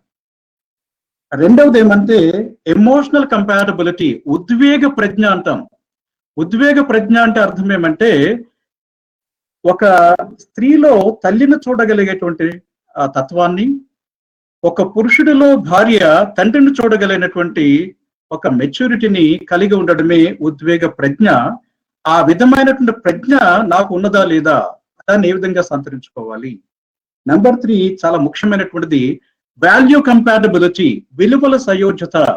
అంటే అర్థం ఏమంటే నాకున్న విలువలు, ఆమెకు ఉండే విలువలు, లేక అతడికి ఉండే విలువల మధ్య సయోజ్యత ఉందా లేదా అని ప్రశ్నించుకోవాలి. ఈ విధంగా ప్రశ్నించుకున్నప్పుడే ఆ వ్యక్తులు చాలా ఉత్తమమైన జంటగా ఉండటానికి అవకాశం ఉంటుంది. కాబట్టి ఇది మనం వేసుకోవాలంటే who are the best couple in the world. ఆ బెస్ట్ కపుల్ అనే వాళ్ళని తెలుసుకుని వాళ్ళ గురించి మనం చదువుకున్నట్లయితే మనం కూడా ఆ విధంగా అవటానికి, కుటుంబ సౌఖ్యాన్ని, కుటుంబ సౌందర్యాన్ని అనుభవించడానికి అవకాశం ఉంటుంది. నా ఫ్రెండ్స్, మీలో చాలా మంది చూస్తారు చాలా బెస్ట్ కపుల్ అని. మీకు ఏ కపుల్ నాకు తెలియదు, కానీ నా దృష్టిలో couple of couples I would like to mention.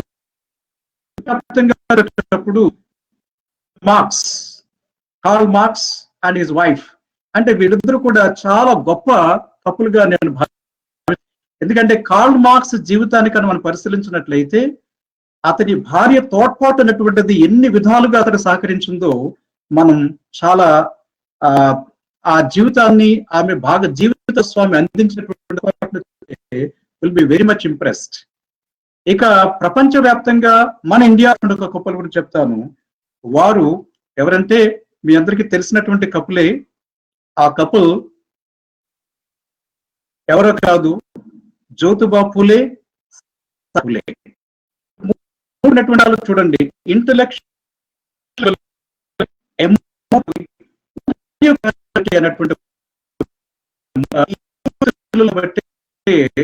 కూడా ఈ రోజున ఆదర్శనీయమైనట్టుగా ఉంది.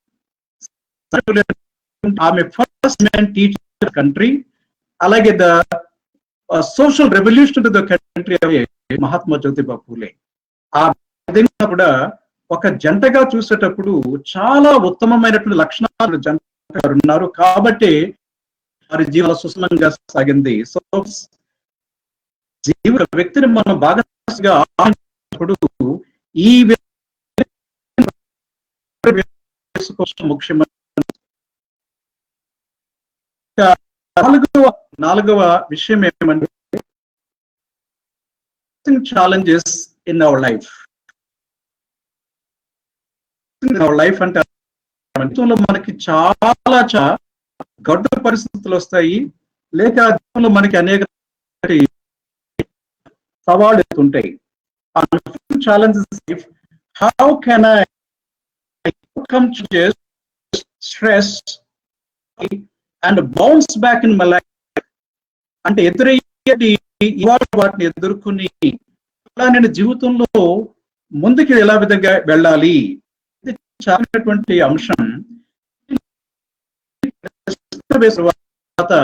వాటిని వెతుక్కోవడం, ఈ సమాధానం అనేది మీకు గొప్ప సమాధానం ఇచ్చి సమాధానం అనే దాన్ని కానీ మనం అయితే we too can have very good experience. ఆయన పేరే ఏమంటే క్యారియర్, విల్లిస్ హెచ్ క్యారియర్. అంటే మన దగ్గర ఉన్నటువంటి ఎయిర్ కండిషనింగ్ మిషన్స్ లో క్యారియర్ అనేటువంటి ఒక మిషన్ ఉంటుంది. ఆ క్యారియర్ అనే కంపెనీని ప్రారంభించింది, ఆ ఏసీ అనే దాన్ని పట్టుకొచ్చింది కూడా వారే. ఆయన పేరు విల్లిస్ హెచ్ క్యారియర్. ఆయన వేసుకున్న ప్రశ్న ఏమంటే, ఈ ప్రశ్నకి కొంత మీకు ఉపోద్ఘాతం చెప్పాలి. ఆయన చాలా యవ్వనంగా ఉండేటప్పుడు ఒక కంపెనీలో పనిచేస్తున్నాడు. ఆ పని చేసినప్పుడు ఆయనకి ఒక పనిని అప్పుకొచ్చారు. ఆ పని ఏమంటే ఈ ఎయిర్ కండిషనింగ్ అనేటువంటిది అప్పటికి ఇంకా రాలేదు, కానీ గాలిలో ఉన్నటువంటి కొన్ని వ్యర్థ పదార్థాలు తొలగించడం ఎలాగా, దానికి ఒక ప్రాజెక్ట్ ఉంది, ఆ ప్రాజెక్ట్ లో ఆయన పనిచేస్తూ ఉండేవారు. అయితే ఆ ప్రాజెక్ట్ అనేటువంటిది కొత్తగా వచ్చింది, కానీ దాంట్లో ఏ విధమైన ఫలితం వస్తుందో చాలా మంది తెలియదు. కాబట్టి ఈయన దాన్ని పనిచేస్తుండగా ఏమైందంటే అది ఫెయిల్ అయిందనమాట, విఫలమైంది. విఫలం కాగానే అతడు చాలా ఆందోళన చెంది వాట్ ఇస్ ద వరస్ట్ చెంది అతడు అన్నం తినడం మానేశాడు, బాధతో ఉన్నాడు. కానీ ఈ బాధ వల్ల పరిష్కారం జరగదు కదా అని ఆలోచించి అతడు సమాధానాన్ని ఏర్పాటు చేసుకున్నాడు. ఆ సమాధానం అనేటువంటిది ఈ ప్రశ్న రూపంలో ఉంటుంది. What is the worst that can possibly happen as a result of this failure? ఈ విఫలం మూలంగా వచ్చేటువంటి నష్టం ఏమిటి? The worst that can possibly happen as a result of this failure అనే ప్రశ్న వేసుకున్నాడు. ప్రశ్న వేసుకుని దానికి సమాధానం అనే దాన్ని వెతుక్కున్నాడు.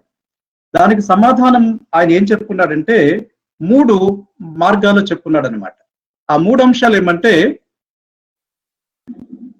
What is the worst that can possibly happen as a result of this failure? ఈ విఫలత్వం రావటం మూలంగా, ఈ వైఫల్యం రావటం మూలంగా వచ్చేటువంటి నష్టం ఏమిటి అన్న మొట్టమొదటి ప్రశ్న వేసుకున్నాడు. వేసుకుని prepare to accept it if you have to, దాన్ని నువ్వు అంగీకరించవలసి వచ్చినట్లయితే తప్పనిసరిగా అంగీకరించని చెప్తాడనమాట. ఇక 3వ అంశం చాలా ప్రధానమైనది ఏమంటే, then calmly proceed to improve on the words. అంటే ఏమిటి? ఈ వచ్చిన నష్టాన్ని ఎంతవరకు మనం పూడ్చగలగలమో దాన్ని ఆలోచించాలని చెప్పారు. అంటే what is the worst that can possibly happen? Prepare to accept it if you have to, then calmly proceed to improve on the worst. ఈ 3 ప్రశ్నలు వేసుకోవడం మూలంగా వచ్చే జవాబులు ఏవైతే ఉంటాయో, ఈ జవాబులు అనేటువంటివి మనకు జీవితంలో ఎదురయ్యేటువంటి సవాళ్ళు అనే వాటిని అధిగమించడానికి, సవాళ్ళను అధిగమించి తిరిగి యథాస్థితికి రావడానికి, అక్కడ నుంచి ఇంకా పైకి వెళ్ళడానికి అవకాశాన్ని కల్పిస్తాయి. Friends, I will tell you my own experience. నా జీవితంలో జరిగిన ఒక సంఘటన, ఆ సంఘటన అనే దానిని ఏ విధంగా నేను పరిష్కరించాను ఒక్కటి మీతో షేర్ చేసుకుంటాను. నేను బీకామ్ అయిపోయిన తర్వాత ఎంఏ తెలుగుకి వెళ్ళాలని అప్లై చేశాను. అప్లై చేస్తే అక్కడ నాకు సీట్ రాలేదు, వెయిట్ లిస్ట్ లో వచ్చింది. అంతవరకు కూడా ఎప్పుడు కూడా అప్లై ఒకే కాలేజ్ చేసేవాడిని, ఆ కాలేజీలో నాకు అడ్మిషన్ వచ్చేది, ఎందుకంటే నా మార్క్స్ ఎప్పుడు కూడా చాలా హై లెవెల్లో ఉండేవి. కానీ ఇక్కడ నాకు డిగ్రీలో ఫస్ట్ క్లాస్ వచ్చిన, ఆ మార్కులతో నాకు ఎంబీఏ రావడానికి, ఎంకామ్ రావడానికి అవకాశం ఉన్నా, నేను లిటరేచర్ని కోరి వచ్చాను కాబట్టి నాకు అక్కడ లిటరేచర్ లో వాళ్ళు చూసినటువంటిది ఏమంటే డిగ్రీలో వచ్చిన మార్కులే చూశారు తప్పించి, డిగ్రీలో కూడా డిగ్రీ తెలుగు చేసిన వాళ్ళకే ప్రాధాన్యత ఇచ్చారు. కానీ బీకామ్ చేయటం మూలంగా ఎన్ని ఎక్కువ మార్కులు వచ్చేటప్పుడు కూడా నాకు అవకాశాన్ని కల్పించలేదు. కాబట్టి నాకు వెయిట్ లిస్ట్ లో సీట్ ఉంటే ఒక్కసారిగా నాకేమనిపించిందంటే, ఏమిటిది అంటే ఒక్కసారిగా ఒక గొప్ప అదో భూమి బద్దలైనంత బాధ అనిపించింది అనమాట. కోరుకున్న చదువు 1 సంవత్సరం పాటు నేను మళ్ళీ దానికోసం వెచ్చించి నేను చదువుకున్నాను, ఆ చదువుకున్నది రాలేదే అన్నటువంటి బాధ నన్ను చాలా ఎక్కువగా బాధించింది. అయితే విల్లిస్ హెచ్ క్యారియర్ ఫార్ములా అనేటువంటిది నాకు తెలవడం మూలంగా వెంటనే నేను ఆలోచించినటువంటిది, what is the worst that can possibly happen as a result of this failure of not getting a seat in the university? ఇది మొట్టమొదటి ప్రశ్న. ఓకే, సీట్ రాలేదు, యాక్సెప్ట్ చేయి. Then calmly proceed to improve on the worst. Okay, ఇక రాకపోయినట్లయితే private గా apply చేసి అక్కడ యూనివర్సిటీ ఫస్ట్ తెచ్చుకో, నీ వర్త్ అంటూ ప్రూవ్ చేసుకో అన్న ఒక నిశ్చయానికి వచ్చిన తర్వాత నాలో ఆందోళన తగ్గింది. ఆందోళన తగ్గిన తర్వాత ఐ అటెండెడ్ టు ద యూనివర్సిటీలో నేను చెప్పినటువంటి సమాధానాలు వగేరాలు విన్న తరువాత I got my seat and I got the university first. So తెలుసుకోవాల్సింది ఏమంటే, జీవితంలో అనేక రకాలైనటువంటి ఛాలెంజ్లు వస్తాయి, ఆదుర్దాలు ఉంటాయి, ఆందోళన జరుగుతుంటాయి. వాటిని చూసి బెంబేలు పడటం కాకుండా చాలా స్థిమితంగా వాటి గురించి ఆలోచించి వాటి గురించి మనం సమాధానాలు ఏర్పాటు చేసుకుని వాటి నుంచి బయటపడాలి. అలా బయటపడాలి అంటే మనం వేసుకోవాల్సిన ప్రశ్న ఏమంటే, how can I overcome the challenges, stress, worry and bounce back in my life. That is very crucial. ఆ విధంగా ప్రశ్న వేసుకునేటప్పుడు వచ్చే సమాధానం అనేటువంటిది మనల్ని గొప్పగా జీవితంలో రాణించడానికి అవకాశం కల్పిస్తుంది. లేకపోతే మనిషి అక్కడే కూరుకుపోయి బురదలోనే ఉండిపోయి ఇక ముందుకు వెళ్ళడానికి అవకాశాలు ఉండవు. ఇది 4వ ప్రధానమైనటువంటి అంశం. ఇక 5వది, ఇది చాలా ముఖ్యమైనటువంటిది. ఈ 5వ అంశం ఏమంటే ఆర్థిక పరమైన అంశం, ఆన్ ఫైనాన్షియల్ పొజిషన్. ఈ ఫైనాన్షియల్ పొజిషన్ సంబంధించి నాకు ఒక ప్రధానమైన ప్రశ్న ఏమంటే, why India is rich and Indians are poor? Why India is rich? India చాలా ధనికమైన దేశం. ఈ దేశం చాలా సువిశాలమైనది, అనేక వనరులు ఉన్నాయి, భూ సంపద ఉంది, జల సంపద ఉంది, ఖనిజ సంపద ఉంది, అన్ని సంపదలు ఉన్నాయి. కానీ చాలా మంది పేదవాళ్ళుగా ఉన్నారు. కారణం ఏమిటి? That's one question. The second question which I got is, how can I become rich and lead a comfortable life? ఒక సాధారణ కుటుంబం నుంచి వచ్చాను కాబట్టి నేను కూడా ఒక ధనవంతమైన సుసంపన్నమైన జీవితం గడపడం ఎలాగా అన్నటువంటి ప్రశ్నను వేసుకోవటం జరిగింది. ఈ ప్రశ్నను వేసుకుని దీనికి సమాధానం కోసం అన్వేషించాను. ఈ అన్వేషణ ప్రారంభించినప్పుడు నాకు ఎదురైనటువంటి ఒక గొప్ప బుక్ ఏమంటే, ఆ బుక్ పేరు మీకు తెలిసి ఉండాలి, లేక తెలుసుకున్నట్లయితే మీరు చదివి ఉండాలి. ఆ పుస్తకం పేరు ఏమంటే the richest man in the Babylon. The richest man in the Babylon. ఈ బుక్ రాసిన వ్యక్తి George S Clason. George S Clason ఒక ప్రశ్న వేసుకున్నాడు. ఆ ప్రశ్న ఏమంటే, ప్రతి మనిషి కూడా ఒక సగటు మనిషిగా ఉండేటప్పుడు ఒక రిక్షా కార్మికుడు కానీ, లేక ఒక గని కార్మికుడు కానీ, ఒక వ్యవసాయ కూలీ కానీ తన జీవిత కాలంలో కోటీశ్వరుడు కావడానికి అవకాశం ఉంటుందా అని ప్రశ్న వేసుకున్నాడు. ప్రశ్న వేసుకుని ఎస్, కావడానికి అవకాశం ఉంటుంది అని ఆయన ఆ పుస్తకం చెప్పాడు. ఆ పుస్తకంలో ఆయన చెప్పింది కేవలం థియరీ కాదు. బాబిలన్ అనేటువంటి ఒక అంటే ఈనాడు మనకి ఇరాక్ అనేటువంటి దేశంలో ఈ బాబిలన్ ఉండేది. గొప్ప సంస్కృతి కలిగి ఉండేది. అక్కడ ఉండేవాళ్ళు చాలా ధనికవంతమైన ప్రజలుగా ఉండేవారు. ఆ ధనికవంతమైన ప్రజలు సామాన్య వ్యక్తులు ఏ విధంగా ధనవంతులు అయ్యారనే విషయాన్ని ఆ పుస్తకంలో ఆయన అద్భుతంగా తెలియచేశాడు. అంటే అక్కడ ట్యాబ్ ని వాటి ద్వారా ఆ కథల రూపంలో మనకు అందించాడు. గొప్ప బుక్ అది. ఆ పుస్తకంలో ఉన్నటువంటి 3 అంశాలు, ఆ 3 అంశాలనే వాటిని ఎవరైతే అమలు చేస్తారో ఆ వ్యక్తి తప్పనిసరిగా ఒక కోటీశ్వరుడు కావడానికి అవకాశం ఉంటుంది. I will share one important example, a practical case. Before that, ఇదే అంశాన్ని తెలియచేస్తూ అమెరికాలో చాలా ప్రముఖమైనటువంటి ఒక వ్యక్తిత్వ వికాసకుడు చెప్పేటువంటిది ఏమంటే, ఆయన పేరు జాపనీ ఆయన, బట్ అమెరికన్. ఆయన పేరు రాబర్ట్ కియోసకి. ఈ Robert Kiyosaki rich dad poor dad అనే బుక్ రాశాడు. కొన్ని లక్షల ప్రతులు అమ్ముడుపోయింది. ఈ పుస్తకంలో కూడా చెప్పినటువంటి అంశం ఏమంటే, బాబిలాన్ లో ఆయన ఏం చెప్పాడు దానిని మరొక విధంగా వీరు చెప్పారు. So more or less the content is the same. అంతేకాకుండా అమెరికాలో ఉన్నటువంటి ఒక ప్రముఖ పరిశోధకుడు పేరు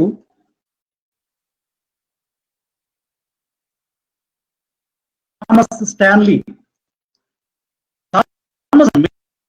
పుస్తకాన్ని రాదు 20 సంవత్సరాలు ఆనాటి అమెరికన్ అందరినీ కూడా టెస్ట్ చేసి ఒక వ్యక్తి కోటేశ్వరుడు ఎలా కాగలడన్న విషయాన్ని ఆయన చెప్పాడు.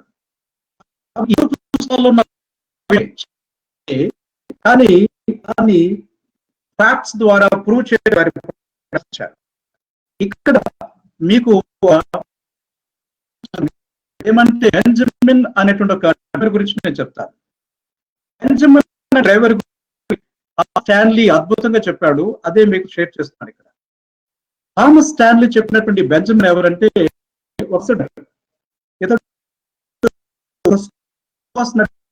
డ్రైవర్స్ స్కూల్ కి బస్సు పిల్లలు తీసుకొచ్చిన తర్వాత మళ్ళా తీసుకెళ్లే వరకు కూడా చాలా ఖాళీగా ఉంటారు.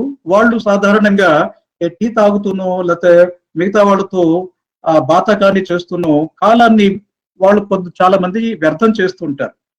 కానీ ఈ బెంజమిన్ అన్నటువంటి డ్రైవర్ ఆ విధంగా చేసేవాడు కాదు. పిల్లల్ని తీసుకొచ్చిన తరువాత అతడు వెంటనే లైబ్రరీకి వెళ్ళేవాడు. లైబ్రరీకి వెళ్ళి నేను ధనవంతుడు కావాలంటే ఏం చేయాలి అన్నటువంటి ఆశతో అక్కడ ఉన్నటువంటి ఇటువంటి పుస్తకాలు చదవటం మొదలుపెట్టాడు. చదవటం మొదలుపెట్టి అతడు చేసిన మొట్టమొదటి అంశం ఏమంటే, తనకు వచ్చేటువంటి చాలా తక్కువ శాలరీలో 10 నుంచి 15% అనే దాన్ని అతడు ఆదా చేసేవాడు, సేవ్ చేసేవాడు.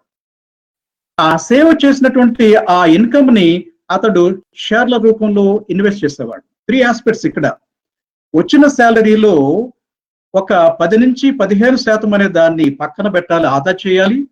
ఆదా చేసిన దానిని సక్రమంగా మదుపు చేయాలి. మదుపు చేసినటువంటి ఆ డబ్బుని ఎట్టి స్థితిలో కూడా వెనక్కి తీయకూడదు. అంటే లాంగ్ టర్మ్ ఇన్వెస్ట్మెంట్ అనేది చేయాలి. ఈ 3 సూత్రాలు అనే వాటిని అతడు అమలు చేయటం మూలంగా అతడు 35 సంవత్సరాల తర్వాత రిటైర్ అయిన తర్వాత ఒక వెనక్కి చూసుకుంటే అతడు చేసినటువంటిది ఏమంటే, తన 3 పిల్లల్ని, అతడికి 3 పిల్లలు ఉన్నారు, ఆ 3 పిల్లల్ని కూడా ఇంజనీర్లుగా డాక్టర్లుగా చేయగలిగాడు. ఇంజనీర్లుగా డాక్టర్లుగా అమెరికాలో చేయటం అనేది అంత సాధ్యమైన విషయం కాదు. కానీ అతడు చేసినటువంటి ఆ పొదుపు మూలంగా 35 సంవత్సరాలలో అతడు ఆ పిల్లల్ని చదివించడమే కాకుండా రిటైర్ అయ్యే సమయానికి అతడి అకౌంట్ లో దాదాపుగా $3.5 million, అంటే మనకి ఇండియన్ కరెన్సీలో చెప్పాల్సి వచ్చినట్లయితే $1 million అంటే ఈ రోజున 7,50,00,000.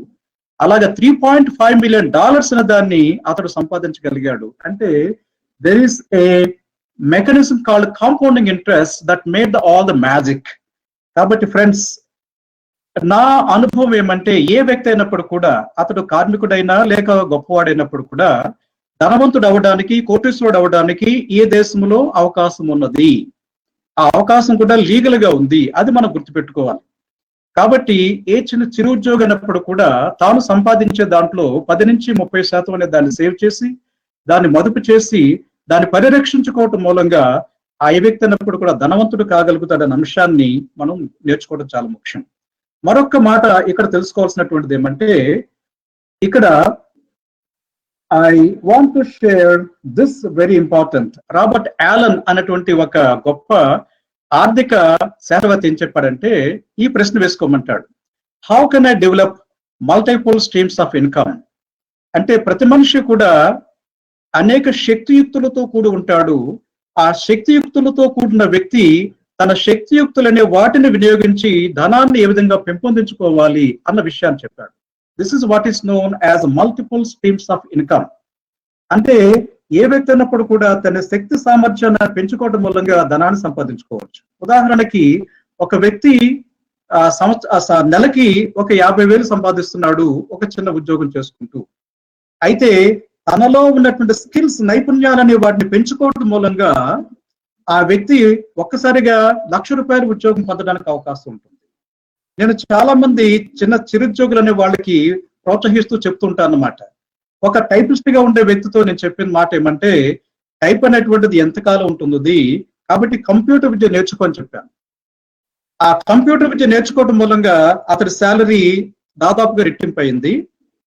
నువ్వు కంప్యూటర్ విద్య నేర్చుకున్నావు, నీకు చక్కగా మాట్లాడే అవకాశం, శక్తి ఉంది, నైపుణ్యం ఉంది, కాబట్టి నువ్వు ఒక ట్రైనర్ గా తయారు కా అని చెప్పాను. అతడు ట్రైనర్ గా అయ్యాడు. అవటం మూలంగా అతడి సంపాదన మళ్ళా రెట్టింపు అయింది.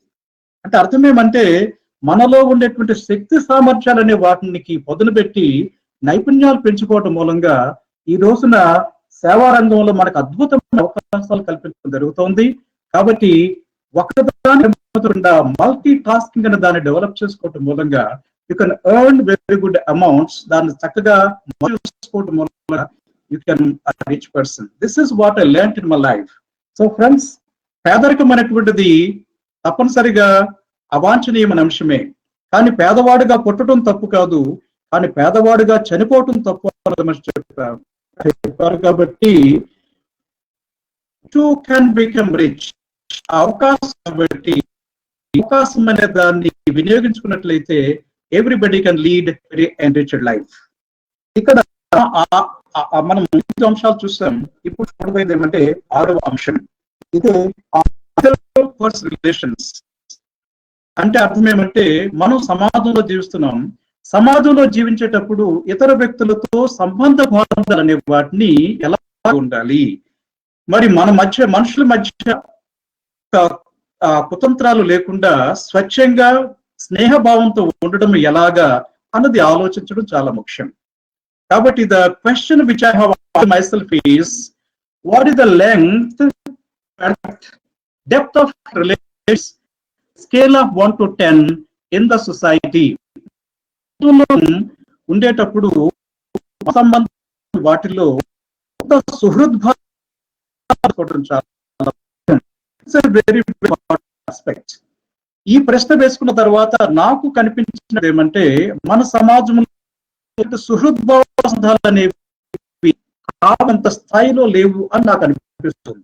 కారణం ఏమంటే మనకి ఒక ప్యాకేజ్ అనేది గత కాలం మనకు వస్తున్నటువంటిది కాబట్టి మన డిమెంటెడ్ గా మారి.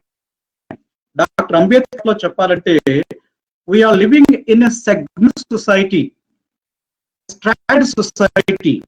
కుల వ్యవస్థ, వ్యవస్థ, ఈ వ్యవస్థలతో కూడిన మన సమాజంలో మనిషికి సంబంధాలు అనేవి లేకుండా పోతున్నాయి. మనకు నచ్చిన అమ్మాయిని చూసుకోవాలంటే ఆ అమ్మాయి వేరే కులంలో ఉన్నట్లు చేసుకోవడానికి అవకాశం ఉంటే ఒక దుస్థితి ఈనాటికి కూడా సమాజంలో మనకు నచ్చిన ఒక అంటే అవకాశం ఉన్నటువంటి సందర్భాలు కూడా ఇంకా మనకు కనిపిస్తున్నాయి. కాబట్టి ఈ విధమైనటువంటి ఈ మానవ సంబంధాలలో అవరోధాలు, గోడలు ఎందుకున్నాయి, బ్రిడ్జెస్ కాకుండా వాల్స్ ఎందుకున్నాయి అన్న విషయాన్ని మనం తెలుసుకోవడం చాలా ముఖ్యం. ఈ ప్రశ్నకి జవాబు ఎక్కడ దొరుకుతుందంటే ఒక ప్రముఖ శాస్త్రవేత్త అంటే మానటువంటి ఎరిక్ బర్న్ ఈ సమాధానం చెప్పాడు. ఏమంటారంటే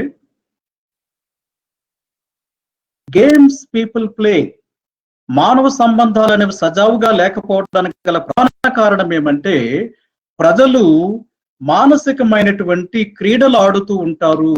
ఈ క్రీడలు ఆడేటువంటి వ్యక్తులు ఏం చేస్తారంటే వాళ్ళు ఒక్కతో సంబంధ బాంధవ్యాన్ని కలిగి ఉండరని చెప్పాడు. క్రీడలు లేక సైకలాజికల్ గేమ్స్ అనే వాటిని మనం పరిశీలించినట్లయితే what are these games? Mahabharatam అనేటువంటి మహా గ్రంథాన్ని మనం చూసినట్లయితే ఆ మహాభారతంలో 2 క్రీడలు. ఒక క్రీడ ఏమంటే ద్రోణాచార్యుడు మాటిచ్చాడు. ఆ మాట ఎంచుకాడికి ఉండడు, అంత విలుకాడిని చేస్తానన్నాడు. ఈ విలుకాడే తెలుసును. ఆ విలుకాడెవరు అంటే ఏకలవ్యుడు. ఈ ఏకలవ్యుడు అనుమించి గొప్ప కలిగి విద్యలో గొప్ప ఏమంటాడంటే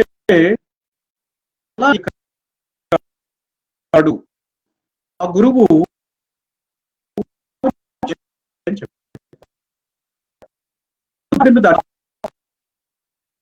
నాకు కూడా ఏంటంటే నన్ను గురువుగా భావిస్తుంది కాబట్టి నాకు గురువు దక్షిణ వినపడడం లేదు. సత్యనారాయణ గారు మళ్ళీ డిస్టర్బెన్స్ కొద్దిసేపు. ఓకే, ఇప్పుడు నా మాట వస్తుందా? ఇప్పుడు ఓకే, ప్రారంభించండి చూద్దాం. ఓకే, మీరు ద్రోణాచార్య చెప్తున్నప్పుడు డిస్టర్బెన్స్ ఒకసారి రిపీట్. ద్రోణాచార్యుడు ఆడినటువంటి అంటే మహాభారతంలో ద్రోణుడు ఆడినటువంటి క్రీడ గురించి, సైకలాజికల్ గేమ్ గురించి ఇక్కడ మనం డిస్కస్ చేస్తున్నాం. అక్కడ ద్రోణుడు అర్జునుడికి ఒక మాట ఇచ్చాడు, నిన్ను గొప్ప విలుకాడిని చేస్తాను, నిన్ను మించిన విలుకాడి ప్రపంచంలోనే ఉండడు అని చెప్పాడు. కానీ అర్జునుడికి ఏకలవ్యుడి రూపంలో ఒక ప్రత్యర్థి కనపడ్డాడు. గురువు ఎవరైనా వాకప్ చేస్తే ఆ ప్రత్యర్థి చెప్పిన మాట ఏమంటే, ఏకలవ్యుడు చెప్పిన మాట ఏమంటే, నా గురువు కూడా ద్రోణాచార్యుడు అని చెప్పాడు. మరి ద్రోణుడు తనకు మాటిచ్చి అతడికి కూడా విలువిచ్చే విధంగా చేశాడు అని కినుకబూనినటువంటి అర్జునుడు ద్రోణుని అడిగాడు అన్నమాట. సార్, ఆయన కూడా మరి నన్ను మించిన విలువిద్య కలిగి ఉన్నాడు, మీరు అతనికి కూడా విలువిద్య ఇచ్చారు, మరి నాకు ఇచ్చిన మాట ఏమైందని అడిగాడు. అప్పుడు ద్రోణుడు ఏం చేశాడంటే ఈ ఏకలవ్యుని ఒక కోరిక కోరాడు. ఆ కోరిక ఏమిటి? నీ బొటన వేలు అనే దాన్ని నాకు గురుదక్షిణగా ఇవ్వాలని చెప్పాడు. అంటే విలుకాడికి బొటన వేలుకపోతే ఆ విద్య అంతా కూడా వ్యర్థమైపోతుంది. ఆ విషయం ద్రోణుడు కూడా తెలుసు. కానీ తన శిష్యుడు అనే వాడిని నెగ్గించుకోవడానికి ఏకలవ్యుడి బొటన వేలుని అతడు బలి చేసుకోవడం జరిగింది. ఇటువంటి ద్రోణాచార్యుడు ఏ విధంగా చనిపోయాడు అని చూస్తే, మళ్ళా కురుక్షేత్ర యుద్ధంలో అతడు కౌరవ సేనకి అధ్యక్షుడిగా, సైన్యాధ్యక్షుడిగా ఉండే సందర్భంలో, పాండవ సేనను చెండాడుతున్న సందర్భంలో కృష్ణుడు ధర్మరాజును పిలిచి, ధర్మరాజా, ద్రోణాచార్యుడు ఈ విధంగానే అతడు విజృంభించినట్లయితే నీ సైన్యం ఈ రోజే సమసిపోతుంది, కాబట్టి నువ్వు ఒక పని చేయాలి. ఆ పని ఏమంటే, నువ్వు అబద్ధం ఆడక్కర్లేదు, ఆడవు నాకు తెలుసు, కానీ నువ్వు ఒక చిన్న టెక్నిక్ పాటించాలి. ఏమంటే, నీ తమ్ముడు భీముడు అశ్వత్థామ అనే ఏనుగును చంపుతాడు, నువ్వేం చెప్పాలి? అశ్వత్థామ అతహ అని గట్టిగా చెప్పాలి, కుంజరహ అని మెల్లగా చెప్పాలి. అలా చెప్పడం మూలంగా నీ వ్రతానికి ఏమీ భంగం కలగదని చెప్పాడు. ఆ విధంగా ధర్మరాజు చేశాడు.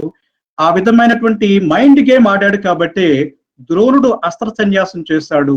ఆ విధంగా అతని చరిత్ర సమాప్తమైంది. అంటే ఈ విధంగా సమాజంలో ఈ సంబంధ బాంధవ్యాలు అనేటువంటి లేకుండా పోవడం గల కారణం ఏమంటే మైండ్ గేమ్స్ ఆడడమే.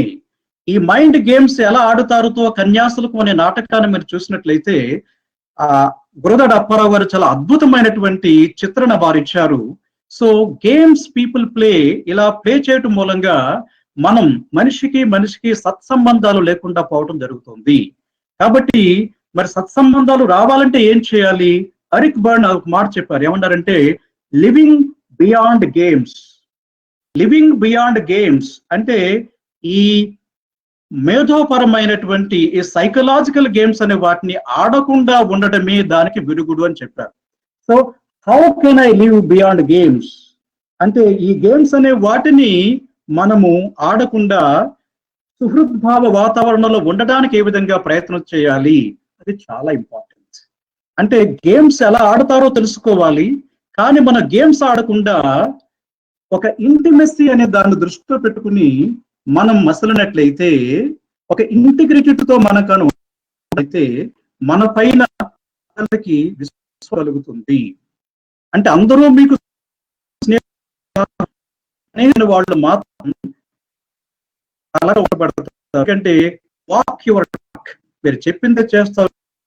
కాబట్టి ఆ విధమైన ఇంటిగ్రిటీ ఉండేటప్పుడు సంబంధాలు దాన్ని మనం నేర్చుకోవడం చాలా ముఖ్యం.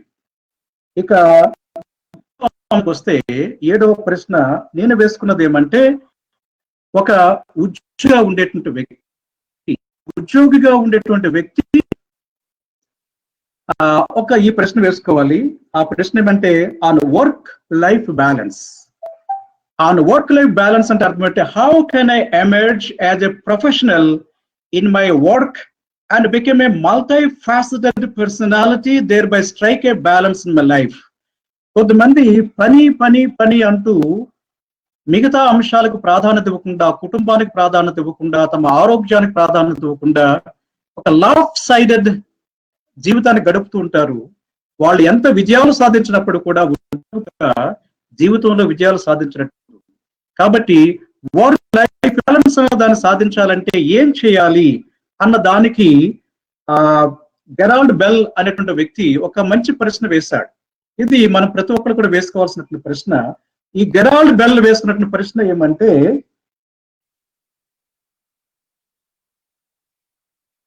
If you could live your life over, what would you do differently? అంటే మన జీవితం అనేది తిరిగి మళ్ళా వచ్చేసినట్లయితే ఏం చేయాలి అంటే, మనం 75 ఏళ్ల సిఇఓస్, ఒక 4 సిఇఓలకి ఈ ప్రశ్న if you could live your life over, what could you do differently?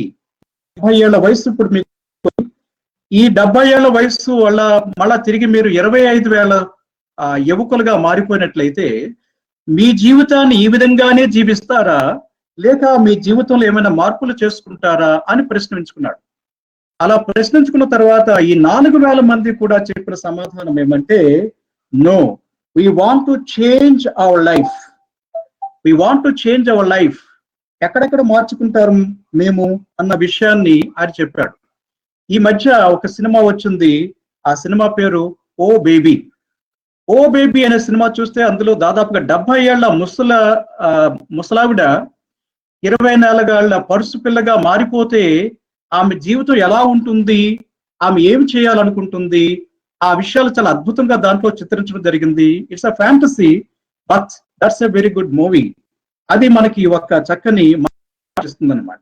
ఇక్కడ మనం తెలుసుకోవాల్సింది ఏమంటే, జీవితం అనేటువంటిది మల్టీ ఫ్యాసెటెడ్ గా ఉంటుంది.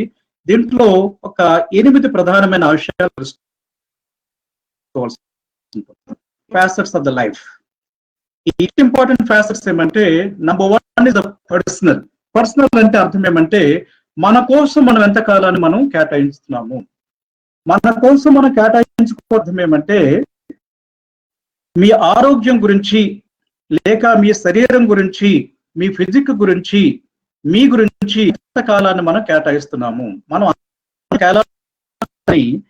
మన రక్షించుకోవడానికి, ఎక్సర్సైజ్ చేయడానికి, బుద్ధి బలాన్ని పెంచుకోవడానికి, చదవటానికి కానీ ఈ కాలాన్ని కేటాయిస్తున్నాము, రోజుకి వారానికి. రెండవది ఏమంటే, మన ప్రొఫెషన్, మనం చేసే వృత్తులు మన స్థాయి ఏమిటి, మన చాలా స్థాయిలో ఉండగలిగామా, గొప్పగా మనం పేరు సాధించుకోగలిగామా, ఆస్పెక్ట్. కుటుంబానికి ఎంత కాలానికి ఇస్తున్నాం, మనము క్వాలిటేటివ్ టైం ఎంత ఇస్తున్నాము, కుటుంబ సంబంధాలు అనేవి ఏ విధంగా ఉన్నాయి. That's number 3. నంబర్ 4 ఏమంటే, ఆర్థిక పరంగా మన స్థాయి ఏమిటి, దాన్ని ఏ విధంగా పెంచుకో. నంబర్ 5 ఆరోగ్యం. ఎన్ని ఉన్నాయి, సాధ్యం ఉండదు. కాబట్టి చాలా మంచి ఆరోగ్యాలు సాధించుకోవాలంటే మనం ఏ విధమైనటువంటి ఎక్సర్సైజ్లే కాకుండా ఒక ఆరోగ్యకరమైనటువంటి ఒక సంస్కృతిని ఏర్పాటు చేసుకోవాలి. 6 కమ్యూనికేటర్, మన భావ వ్యక్తీకరణకు సంబంధించి ఒక చక్కని భాషని, ఆంగ్ల భాష అయినా లేక కూడా ఏ విధంగా ఏ విధంగా పొందించుకోవాలి. ఇక 7వ అంశం ఏమంటే, సమాజంలో బ్రతికేటప్పుడు ఈ సమాజం చాలా ఉన్నతంగా ఆరోగ్యకరంగా ఉండాలంటే వాట్ షుడ్ సొసైటీ ఆలోచించుకోవాలి. ప్రకృతి గురించి మనం ఎందుకు ఆలోచించాల్సి ఉంటుందంటే, the energy what we have in our body very little. We have to connect to the universe, the cosmic, and we must receive the energy. Then we can enrich our energy. ఇది meditation ద్వారా సాధ్యమవుతుందని బుద్ధుడు చెప్పాడు. కాబట్టి ఈ 8 అంశాల్లో సమతుల్యత సాధించుకోవడానికి మనం ప్రయత్నం సాగించాలి. అలా సాగించినప్పుడు మాత్రమే how can I emerge as a professional in my work and become a multi faceted personality, thereby strike a balance in my life అనే ప్రశ్నకి సమాధానం దొరుకుతుంది. చాలా ముఖ్యమైనటువంటిది. అలా సాధించినప్పుడు జీవితం పరిపూర్ణంగా మనం మార్చడానికి అవకాశం. Friends, the last question which I am now sharing with you is the life purpose. The life purpose అంటే అర్థం ఏమంటే, తర్వాత లేక how can I add to my life? To my life, it is create your life. Life ని create చేసుకుని అది ద్వారా ఒక ఉద్దేశాన్ని సాధించడం అనేటువంటిది పర్పస్. అది ఏ విధంగా మనం సాధిస్తున్నాం? Friends, I asked this question long back. నేను చాలా యవన కాలంలో, చాలా ప్రైమ్ యూత్ గా ఉండేటప్పుడు ఐ ఆస్క్డ్ ఈ ప్రశ్న వేసుకుని, ఈ ప్రశ్నకు సమాధానంగా నేను జీవించడానికి నేను ప్రయత్నిస్తున్నాను. ఈ ప్రశ్న ఏమంటే,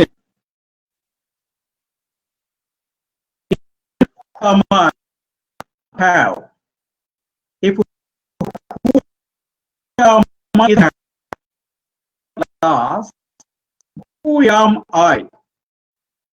ఒక కోటీశ్వరుడు కోట్లున్నాయని విర్రవీగితే ఆ కోట్లు పోయిన తర్వాత బిగ్ జీరో.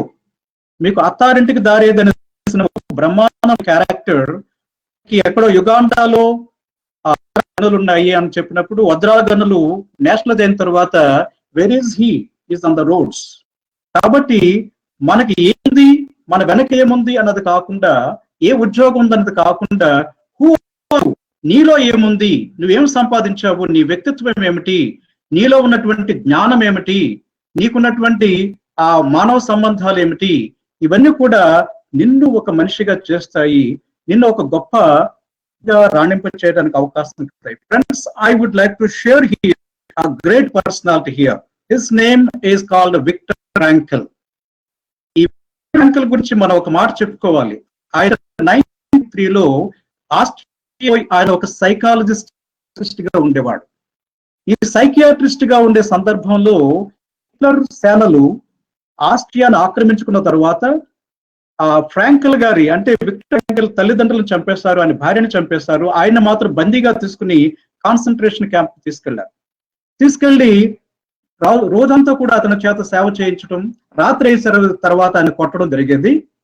ఈ జర్మన్ సైనికులు అన్న వాళ్ళు చాలా హింసిస్తూ ఉండేవారు. ఆ హింసలు భరించడం చాలా కష్టం. కాబట్టి ఆయన ఒక రోజున ప్రశ్న వేసుకున్నాడు. ఏమంటే, వాళ్ళు హింసించేటప్పుడు నా శరీరం అనేటువంటిది బాధ కలుగుతుంది, నేను ఒకటి భిన్నమైనది, am I the body or beyond the body? నేను నా శరీరం నుంచి భిన్నంగా ఉండడానికి అవకాశం ఉందా లేదా అని ఆయన ఒక ప్రశ్న వేసుకున్నాడు.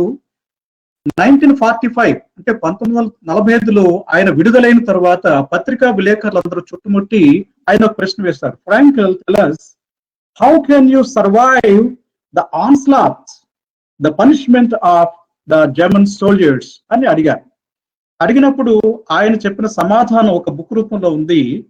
ఆ పేరేమంటే మ్యాన్స్ సెర్చ్ ఫర్ మీనింగ్ అనేటువంటి పుస్తకంలో వేసుకున్న ప్రశ్న చాలా విలువైనటువంటిది, మనం కూడా వేసుకోవాల్సినటువంటి అవసరం ఉంది. ఎలా ఉంటుంది ఆ ప్రశ్న ఏమంటే, as the struggle for existence is subsided, the struggle for subsistence is subsided, the question that remains is survival what? అంటే జీవితం అనేటువంటిది స్ట్రగుల్ ఫర్ ఎగ్జిస్టెన్స్ అంటాం కదా, ఈ అనేటువంటిది లేదు. ఎందుకంటే ఈ రోజున చాలా వరకు సంక్షేమ పథకాలు వాటిని అమలు చేయటం మూలంగా ఆకలి చావులు చాలా వరకు తగ్గాయి. ఇటువంటి సందర్భంలో ఆయన ఒక ప్రశ్న వేశారంటే, ever more people have the means to live, ever more have the means to live but no meaning to live. అంటే చాలా మందికి జీవించడానికి మార్గం ఎందుకు జీవిస్తుందో ఆ పర్పస్ వాళ్ళకి తెలియదు అని చెప్పాడు. The struggle for existence is subsided. The question that remains is survival. Ever more people have means to live for. ఈ సందర్భంగా మరొక మాట నేను చెప్పదలుచుకున్నాను. ఆ వ్యక్తి ఎవరంటే ఇండియన్, ఆ వ్యక్తి his name is called Tarkunde. Tarkunde ఏం చెప్పారంటే, the ideal life, the life of a free, rational and moral individual who combines a reasonable level of physical well-being, pleasure with an ever-expanding areas of satisfaction and achievement from intellectual, ethical and aesthetic activities. అంటే అర్థం ఏమంటే, భౌతికపరమైన సుఖాలనే వాటిని కొంత తెచ్చుకున్న తర్వాత మేధోపరమైన, నైతికపరమైన, శాస్త్రీయపరమైనటువంటి అంశాలనే వాటిని అభివృద్ధి చేసుకోవటం మూలంగానే ఒక మీనింగ్ఫుల్ లైఫ్ అనేటువంటిది రావడానికి అవకాశం ఉంటుందనే విషయాన్ని చెప్పారు. సో ఫ్రెండ్స్, దీని గురించి చాలా చెప్పుకోవచ్చు, కానీ ఇక్కడ ఏంటి ప్రధాన ప్రశ్నలు? On education, the question is, you want to be you, everybody else. అని ప్రశ్న వేసుకోవడం చాలా ముఖ్యం. కెరియర్ కి సంబంధించి how are you going to make a living? Marriage సంబంధించి whom are you going to select to be the father or mother of your children?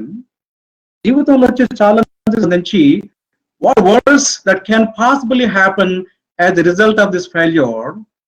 Number 5, డబ్బు సంపాదన సంబంధించి how can I develop multiple streams of income? 6, మానవ సంబంధాలు సంబంధించి work life సంబంధించి if you could live your life over, what would you do differently? ఇక జీవితంలో ఒక ప్రయోజనాలకు సంబంధించి if who am I is what I have and what I have is lost, then who am I? ఈ ప్రశ్నలనే వాటిని వేసుకోవటం మూలంగా లైఫ్ అనేటువంటిది ఎంత సుసంపన్నంగా ఉంటుందో I experienced and you also can experience. Before we end, friends, I would like to bring only one question and we can stop it here. So we have to think about how to live, how to love, how to learn, how to lead, and how to leave a legacy. This is what we must understand. And friends, with this last one, I would stop this. Learn from yesterday, live for today, hope for tomorrow. The important thing is not to stop questioning. This is the great wisdom of Einstein. Friends, never stop asking questions. Ask questions, arrive at the answers, implement them. You also can become an enriched personality in the world. Thank you very much. Thank you Satyanarayana గారు. చాలా విపులీకరించి మీరు మాట్లాడారు. Thanks అండి. ఇంకా ప్రశ్నలు అడిగేటువంటి వాళ్ళు Facebook మీద చూస్తున్నటువంటి వాళ్ళు కామెంట్లో తమ ప్రశ్నను నమోదు చేయవచ్చు. ఇప్పటికి వచ్చిన ప్రశ్నలు ఏమిటంటే, ఒక వ్యక్తి సౌకర్యం కాకుండా విశాల ప్రజల సౌకర్యం కోసం పనిచేసేవాడు ఉన్నతుడు కదా అనేది ప్రశ్న. అంటే మీరు ఆ అంశం టచ్ చేయలేదు అని. ఆ ప్రశ్న అనేటువంటిది పర్పస్ లో ఉంది సార్. పర్పస్ లో ఏమంటే pay back to the society అనేటువంటిది చాలా ముఖ్యమైన విషయం.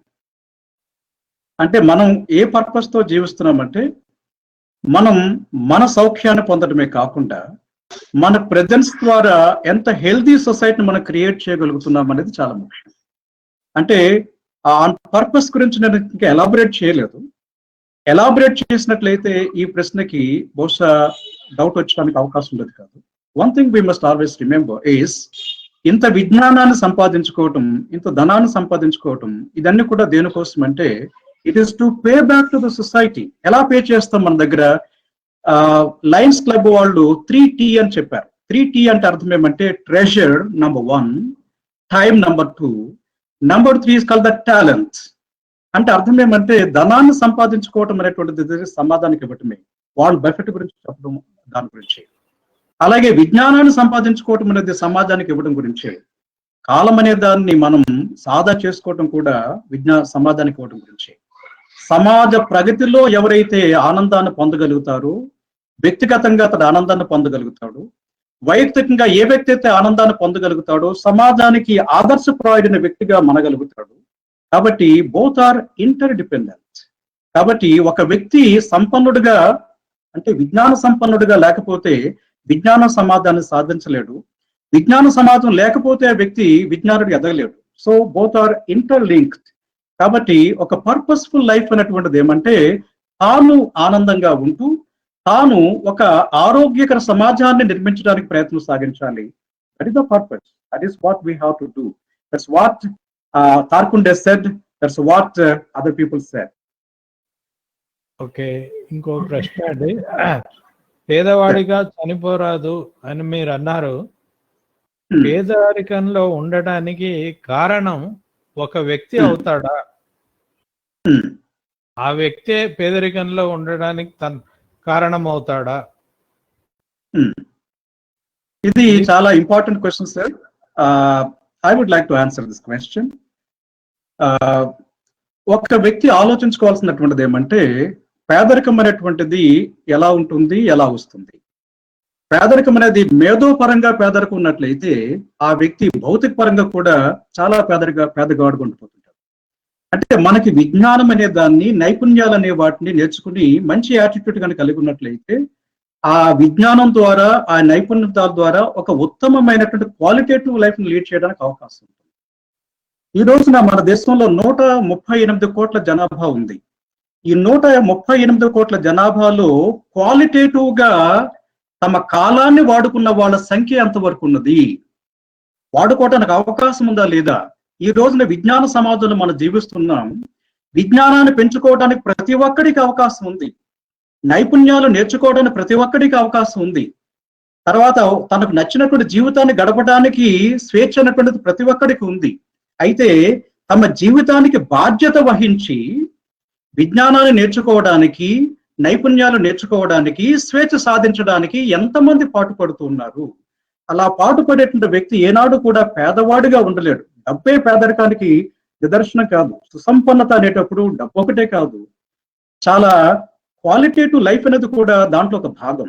దానికి ఆర్థిక వనరు అనేది సహకరిస్తుంది. కాబట్టి డబ్బు గురించి ఇక్కడ ప్రస్తావన తేవడం జరిగింది. సో ఫ్రెండ్స్, మీకు బెంజమిన్ అనే ఒక డ్రైవర్ గురించి అతడు ఏ విధంగా ధనవంతుడయ్యాడో ఆ విషయాన్ని మీకు చెప్పడం జరిగింది.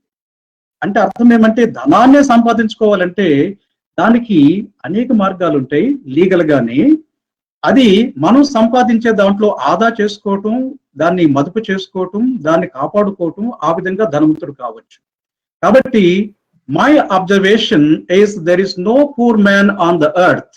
పవర్టీ అనేటువంటిది థింకింగ్ లో ఉంటుంది, ఆలోచనలో ఉంటుంది. ఆలోచన అనే దాన్ని కానీ సుసంపన్నంగా మార్చుకోగలిగినట్లయితే అతడు సుసంపన్న జీవితం గడపడానికి అవకాశం ఉంటుంది. కాబట్టి man may be born poor, మనం పేదరికంలో పుట్టాం, కానీ పేదరికంలో ఉండిపోకూడదు. ఎందుకంటే మనం రెస్పాన్సిబిలిటీ, జీవితానికి బాధ్యత వహించడం అనేది చాలా ముఖ్యం. ఎవరైతే జీవితానికి బాధ్యత వహిస్తారో ఆ వ్యక్తి సుసంపన్నమైన వ్యక్తిగా ఉండడానికి అవకాశం ఉంటుంది. This is my reply sir. Okay sir.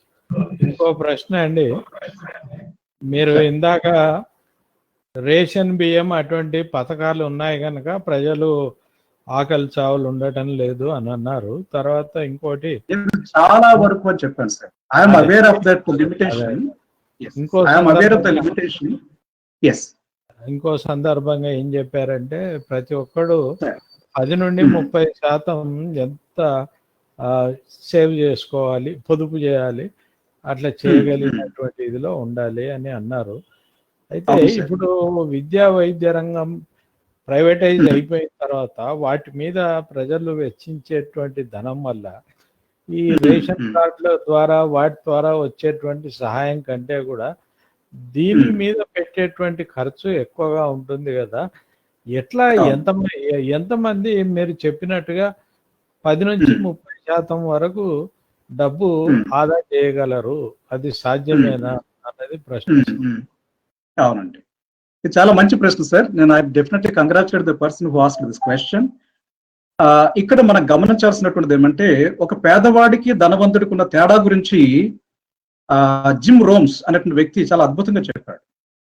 ఒక పేదవాడు ఏం చేస్తాడంటే, తనకు వచ్చినటువంటి డబ్బు అంతటిని కూడా ఖర్చు పెడుతుంటాడు, మిగిలితే దాచుకుందాం అనుకుంటాడు.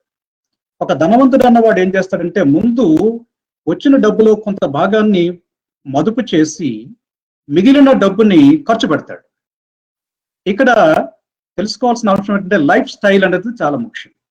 మనం ఏ లైఫ్ స్టైల్లో మనం జీవిస్తున్నాము, ఈ లైఫ్ స్టైల్లో జీవించేటప్పుడు మనకు వచ్చేటువంటి ఆదాయానికి మించి ఖర్చు చేసేటువంటి తత్వం చాలా మందిలో ఉంటుంది. అంటే మనకి 50,000 వచ్చినట్లయితే 1,00,000 రూపాయలు ఖర్చు చేసేటువంటి లైఫ్ స్టైల్ కానీ మనం అలవాటు చేసినట్లయితే we cannot save anything. Yes, మీరు చెప్పినట్టుగా వైద్యం గురించి, విద్య గురించి చాలా కాస్ట్లీగా మారాయి.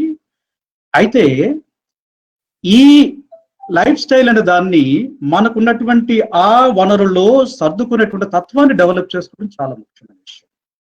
కానీ మనకు కనిపించేది ఏమంటే, మార్కెట్లో కనిపించే ప్రతిదాన్ని కూడా కొనుక్కోవాలి, చాలా విలాసమైన జీవితాన్ని గడపాలి అన్న తత్వంతో ఉండేటప్పుడు తప్పనిసరిగా తనకు వచ్చే ఆదాయం అనేటువంటిది చాలదు. ధనవంతుడు కావాలి అనుకునేటప్పుడు లైఫ్ స్టైల్ అనే దాన్ని మనం మార్చుకోవాలి. మనం ఒక 10,000 ఉద్యోగంలో ఉండేటప్పుడు 8,000 మనకి శాలరీ వస్తుంది అనుకుని ఆ 8,000లో సరిపెట్టుకునేటువంటి తత్వాన్ని డెవలప్ చేసుకోవాలి. 50,000 వచ్చేటప్పుడు 40,000 అనుకోవాలి. మనం ₹1,00,000 వచ్చేటప్పుడు 80,000 అనుకోవాలి. 2 లక్షలు వచ్చేటప్పుడు మనకి 1,50,000 అనుకోవాలి. ఆ విధంగా అనుకుని మిగతా డబ్బు అనే దాన్ని కానీ ఆదా చేయగలిగినట్లయితే ఎస్, తప్పనిసరిగా we can be rich, we can become rich.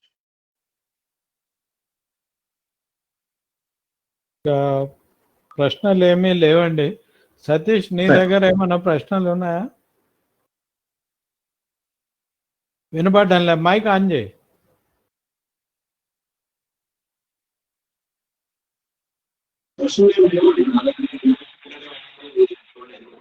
Okay sir, ఇప్పుడు Satish Kumar Shankaran IAS academy administrative officer, ఆయన మీరు ఆ అకాడమీకి అందించినటువంటి సేవల్ని కూడా ఆయన బెటర్గా చెప్పగలడు.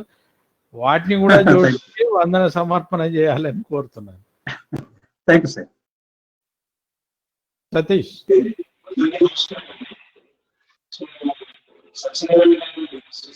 నీ వాయిస్ క్లారిటీ లేదు. ఇప్పుడు మాట్లాడు.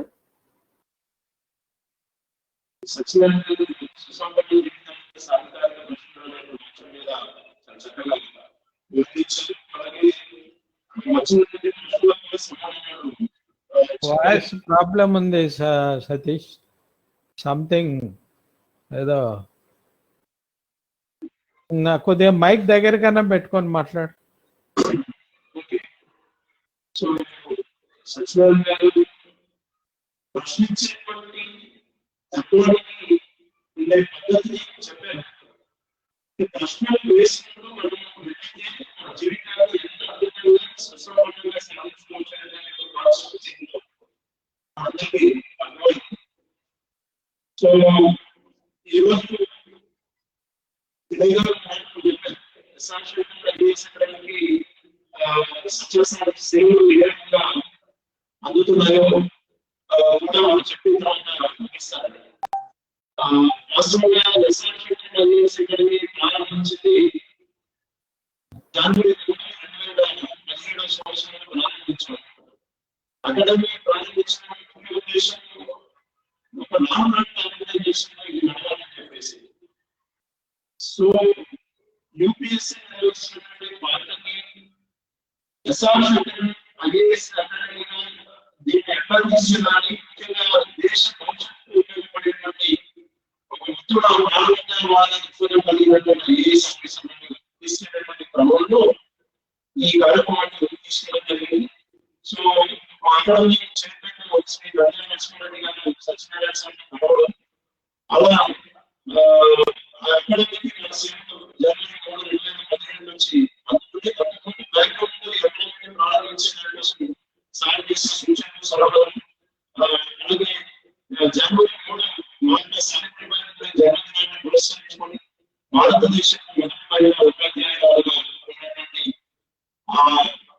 తల్లి జన్మదినం కూడా ఎస్ఆర్ శంకర్ గారి అకాడమీని ప్రారంభించిన దగ్గర నుంచి అనేక అవకాశాలు బయట చూస్తున్నాయి. చాలా మంది ఫ్యాకల్టీకి ఉన్నటువంటి సోర్స్ ఉంది బయట. అంటే ఇవాళ డబ్బు సంపాదించుకున్నటువంటి క్రమంలో డబ్బుల కోసం ఇబ్బందులటువంటి ఫ్యాకల్టీకి కూడా ఉత్తమ మానవతావిన్నటువంటి ఎస్ఆర్ శంకర్ ఐఏఎస్ అకాడమీ అనే పద్ధతి ప్రారంభించబడింది. కావున ఈ అకాడమీలో మీ వంతు పాత్ర కూడా ఇవ్వలేనటువంటి పద్ధతిలో సత్యనారాయణ గారు వారు సేవ చేస్తూ ఇతరుల అంటే వాళ్ళ టీం మెంబర్స్ అందరినీ కూడా సన్నద్ధం చేసి ఈ రోజు కోచింగ్ ఇప్పిస్తున్నటువంటి సందర్భం ఎస్ఆర్ చూస్తున్నాం. ప్రారంభం చేసినప్పటికీ 3 మంది విద్యార్థులు, ఇవాళ సుమారు 66 మంది విద్యార్థులు ప్రత్యక్షంగా ఇక్కడ చదువుతున్నారు.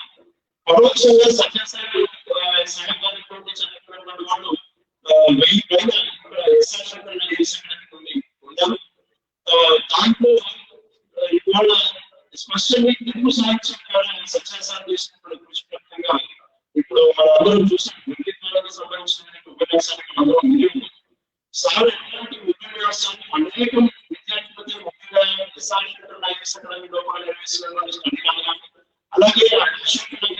బేసిక్ రాసుకోవచ్చు, చిక్కడపల్లి లైబ్రరీ కానీ, విద్యార్థుల లైబ్రరీ కానీ, సెంట్రల్ లైబ్రరీలో చదువుతున్నటువంటి విద్యార్థులు, స్టేట్ లైబ్రరీలో చదువుతున్న విద్యార్థులు కూడా ప్రతి సంఘంలో వచ్చినట్టు వచ్చినటువంటి సందర్భంలో కూడా సార్ లెక్చర్ అనేటువంటి స్పెషల్ గా కండక్ట్ చేసి ముఖ్యంగా ఎస్ఆర్ శంకర్ ప్రారంభించినటువంటి కానీ, అలాగే ఎస్ఆర్ శంకర్ గారి జన్మదినం కానీ, అలాగే నారాయణుడు జన్మదినం కానీ, డాక్టర్ ఏపీజే అబ్దుల్ కలాం గారి జన్మదినం కానీ, డాక్టర్ అంబేద్కర్ జన్మదినం కానీ, అలాగే డాక్టర్ జ్యోతిరావు పూలే జన్మదినం, ఇలాంటి మహనీయులు అందరి జన్మదినాల సందర్భంగా ఎథిక్స్ కి ప్రిపేర్ అయ్యే పద్ధతుల్లో సివిల్ సర్వీసెస్ కి, అలాగే ఇతర పోటీ పరీక్షలకు ఉపయోగపడేటువంటి విద్యార్థులను దృష్టి పెట్టుకొని సత్యనారాయణ గారు వారి ప్రసంగాన్ని కొనసాగిస్తున్నారు. ఇది చాలా మంది పోటీ పరీక్షలకు వెళ్తున్నటువంటి విద్యార్థులందరికీ చాలా ఉపయుక్తంగా ఉంది అనేటువంటి నాకు అనిపిస్తుంది. సో ఆ క్రమంలోనే ఎస్ఆర్ శంకర్ ఐఏఎస్ అకాడమీ, అలాగే సుందరయ్య విద్యార్థులను రెండు సంయుక్తంగా నిర్వహించినటువంటి ఈ సుసంపన్న జీవితానికి సాధికారిక ప్రశ్నలు అనేటువంటి అంశం మీద సార్ చాలా చక్కగా వివరించారు. విద్యార్థులు అడిగినటువంటి ప్రశ్నలు కూడా సార్ సమాధానాలు చెప్పడం జరిగింది. సో మిత్రులారా, మీ అందరినీ నేను విజ్ఞప్తి చేసేవాడిని ఈ సందర్భంగా ఎస్ఆర్ శంకర్ ఐఏఎస్ అకాడమీ అనేటువంటిది ఒక నాన్ ప్రాఫిట్ ఆర్గనైజేషన్ గా నిర్వహించబడుతున్నది. కావున సుందరయ్య విద్యార్థులు ఇప్పటికే చాలా సహాయ సహకారాన్ని అందిస్తున్నది. వాళ్ళ లైబ్రరీని ఉపయోగించుకోవడానికి వాళ్ళ విద్యార్థులకి ఆ ప్రోత్సాహం ఇస్తున్నది. అలాగే కేరళ సంఘటన కూడా మాకు కొలాబరేట్ అయ్యి వారు కూడా నిర్వహిస్తున్నట్టు వాళ్ళ ఫ్యాకల్టీ రావడం కానీ, మన ఫ్యాకల్టీ స్పెషల్ గా సత్యనారాయణ గారు చెప్పడం జరుగుతున్నటువంటి నేపథ్యం ఇటువంటి సమయాన్ని అనేక జరగాల్సినటువంటి అవసరం ఉంది. మీరు అడిగినటువంటి ప్రశ్నలకు సమాధానాలు చాలా చక్కగా వివరించారు. అంటే ఏదో మనమైనటువంటి విజ్ఞానాన్ని మనం సంపాదించుకున్నప్పుడే మనం ఎంతో గర్వంగా ఉంటాం అనేటువంటి అంశాన్ని కూడా చాలా జాగ్రత్తగా వివరించాలనేటువంటిది ఈ సందర్భంగా నేను గుర్తు చేస్తూ ఈ కార్యక్రమాన్ని నిర్వహించినటువంటి సుందరయ్య గారు నిర్వాహకులకి, ఈ వెనకాల ఉన్నటువంటి టెక్నీషియన్స్, అలాగే ముఖ్యంగా వాళ్ళకి గంట సేపు ఈ మొత్తం సుసంపన్న కావాల్సినటువంటి ప్రశ్నలు ఎలా వేసుకోవాలి, దాన్ని ఎలా గ్రహించాలి అనేటువంటి అంశం మీద బోధించినటువంటి సత్యనారాయణ గారు మన ప్రధానమంతా వారికి, అలాగే దీన్ని సమన్వయం చేసినటువంటి వినాయకులు గారికి, అలాగే దీన్ని చూసినటువంటి అందరికీ కూడా పేరు పేరులో ధన్యవాదాలు తెలియజేస్తూ ఈ సెషన్ ఇంతటితో ముగిసినట్టుగా ప్రకటిస్తున్నాం. ధన్యవాదాలు.